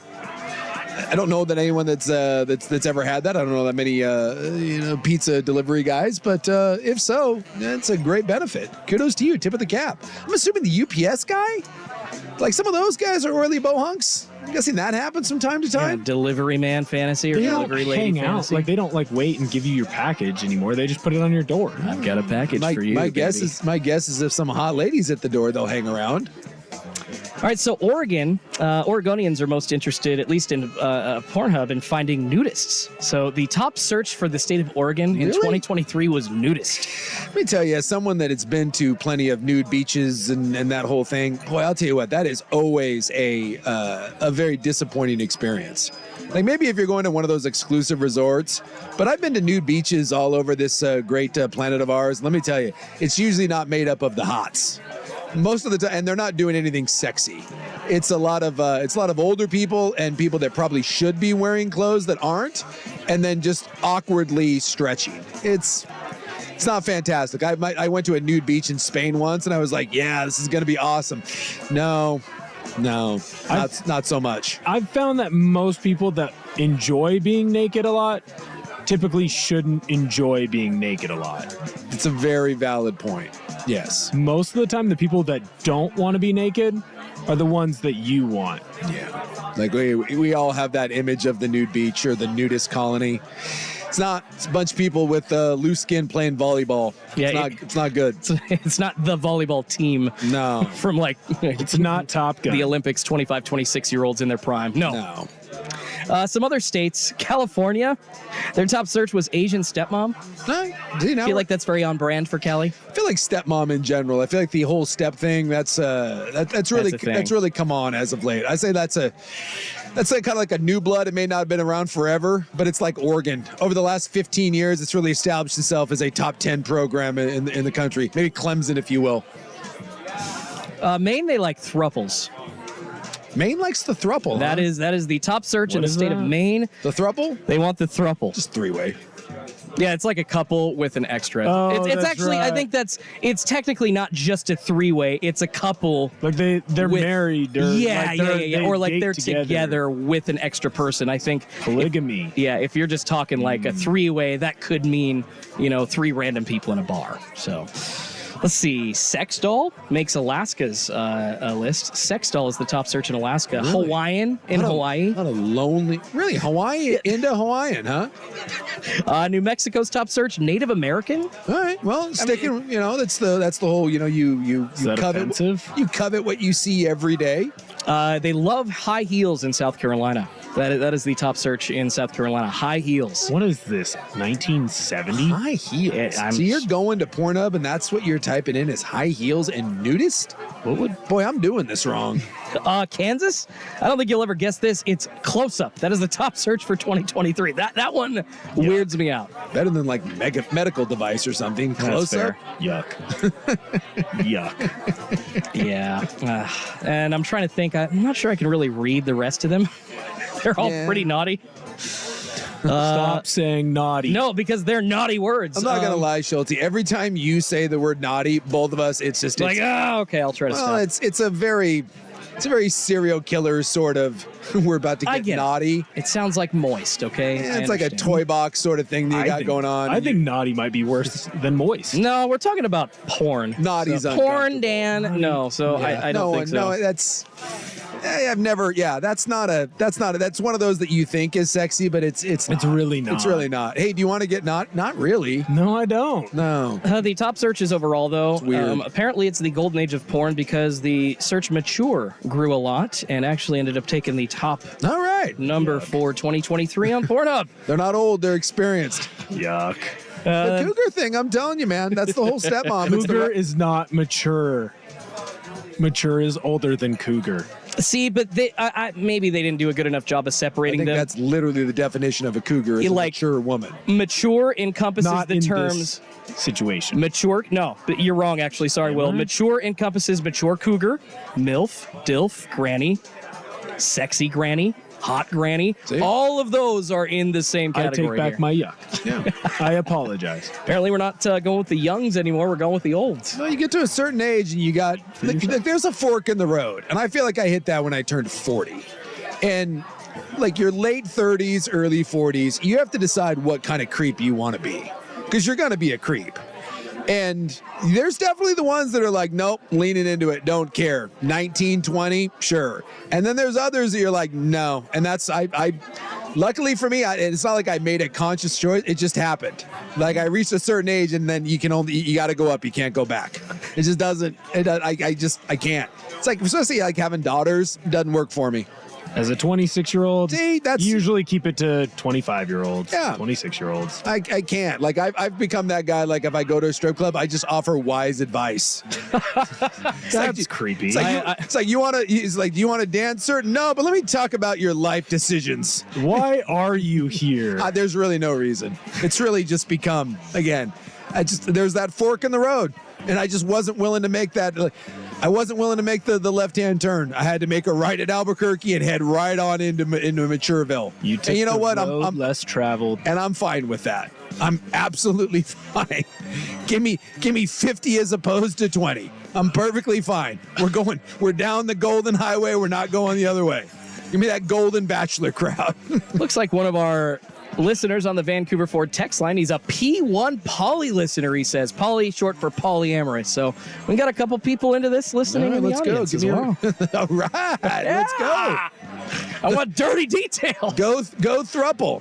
We had a fake throuple going with my lady and her best friend. She was single for a long time. Yeah. And we joked that we were the throuple, which kind of sucks because like we all went out together and like I paid for dinner, but I didn't get any good parts of the throuple. I really feel like I got the short end of the throuple stick. I think there's a different name for that, buddy. Yeah. Yeah, it was pretty lame. Yeah, it's called getting friend zoned. I'm just kidding.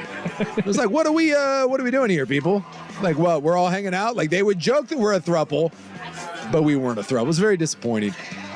All right. Well, ending the year with some nice seedy 2023 Pornhub searches. I love this. This is the perfect way to cap off this 2023 year of ours. This guy said, I delivered pizza for a good chunk of time in my prime. Hot girls that want to do the deed don't order a lot of Domino's. You know? That's the smartest thing I've heard all night. It's probably true. Yeah. They're ordering the smoothies or Jamba Juice or Subway, not pizzas. Well, I don't know. Maybe in certain parts of the country, you know, maybe you're It's an economic sort of thing. Gotta find yourself some backwards dominoes. I found most are listening to Morgan Wallen. That's probably not a bad way to go with that. All right, we'll wrap it up next on a Schulte and Suk edition of Primetime on 1080 The Fan.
saw that Rudy Giuliani just got dinged with a $148 million judgment in that defamation case?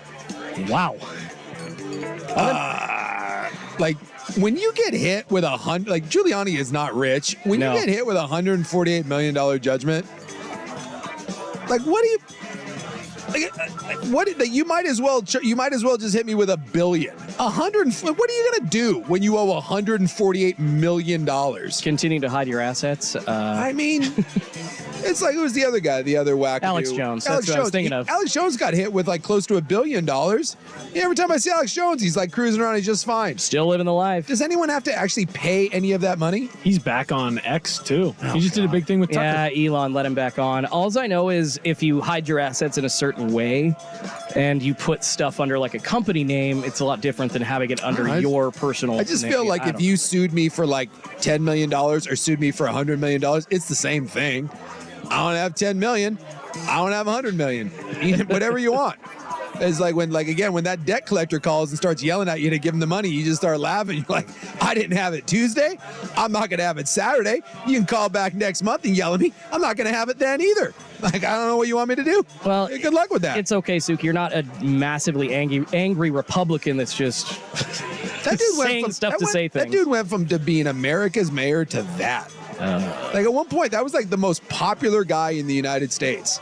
And now he's got that weird, like, hair dye running down. And boy, that is just a weird. You go back to 2001 and tell me that Rudy Giuliani was going to be this, I wouldn't have believed you. That's a head sewn to the carpet sort of moment right there. Vancouver Ford text line says, in college, 30 years ago, worked for a carpet cleaning business. I found a surprising number of naked women in the bedroom or laying on the couch, all shapes, sizes, and ages. So we're getting some success stories coming into the Vancouver Ford text line. I just assume that if you're out there mixing it up enough, and you knock on enough doors, you're going to see some weird stuff, right? I would think. I would think so. But, no, it's that old, like, Detroit Rock City is like, hey, this is how pornos start. Yeah, it's also how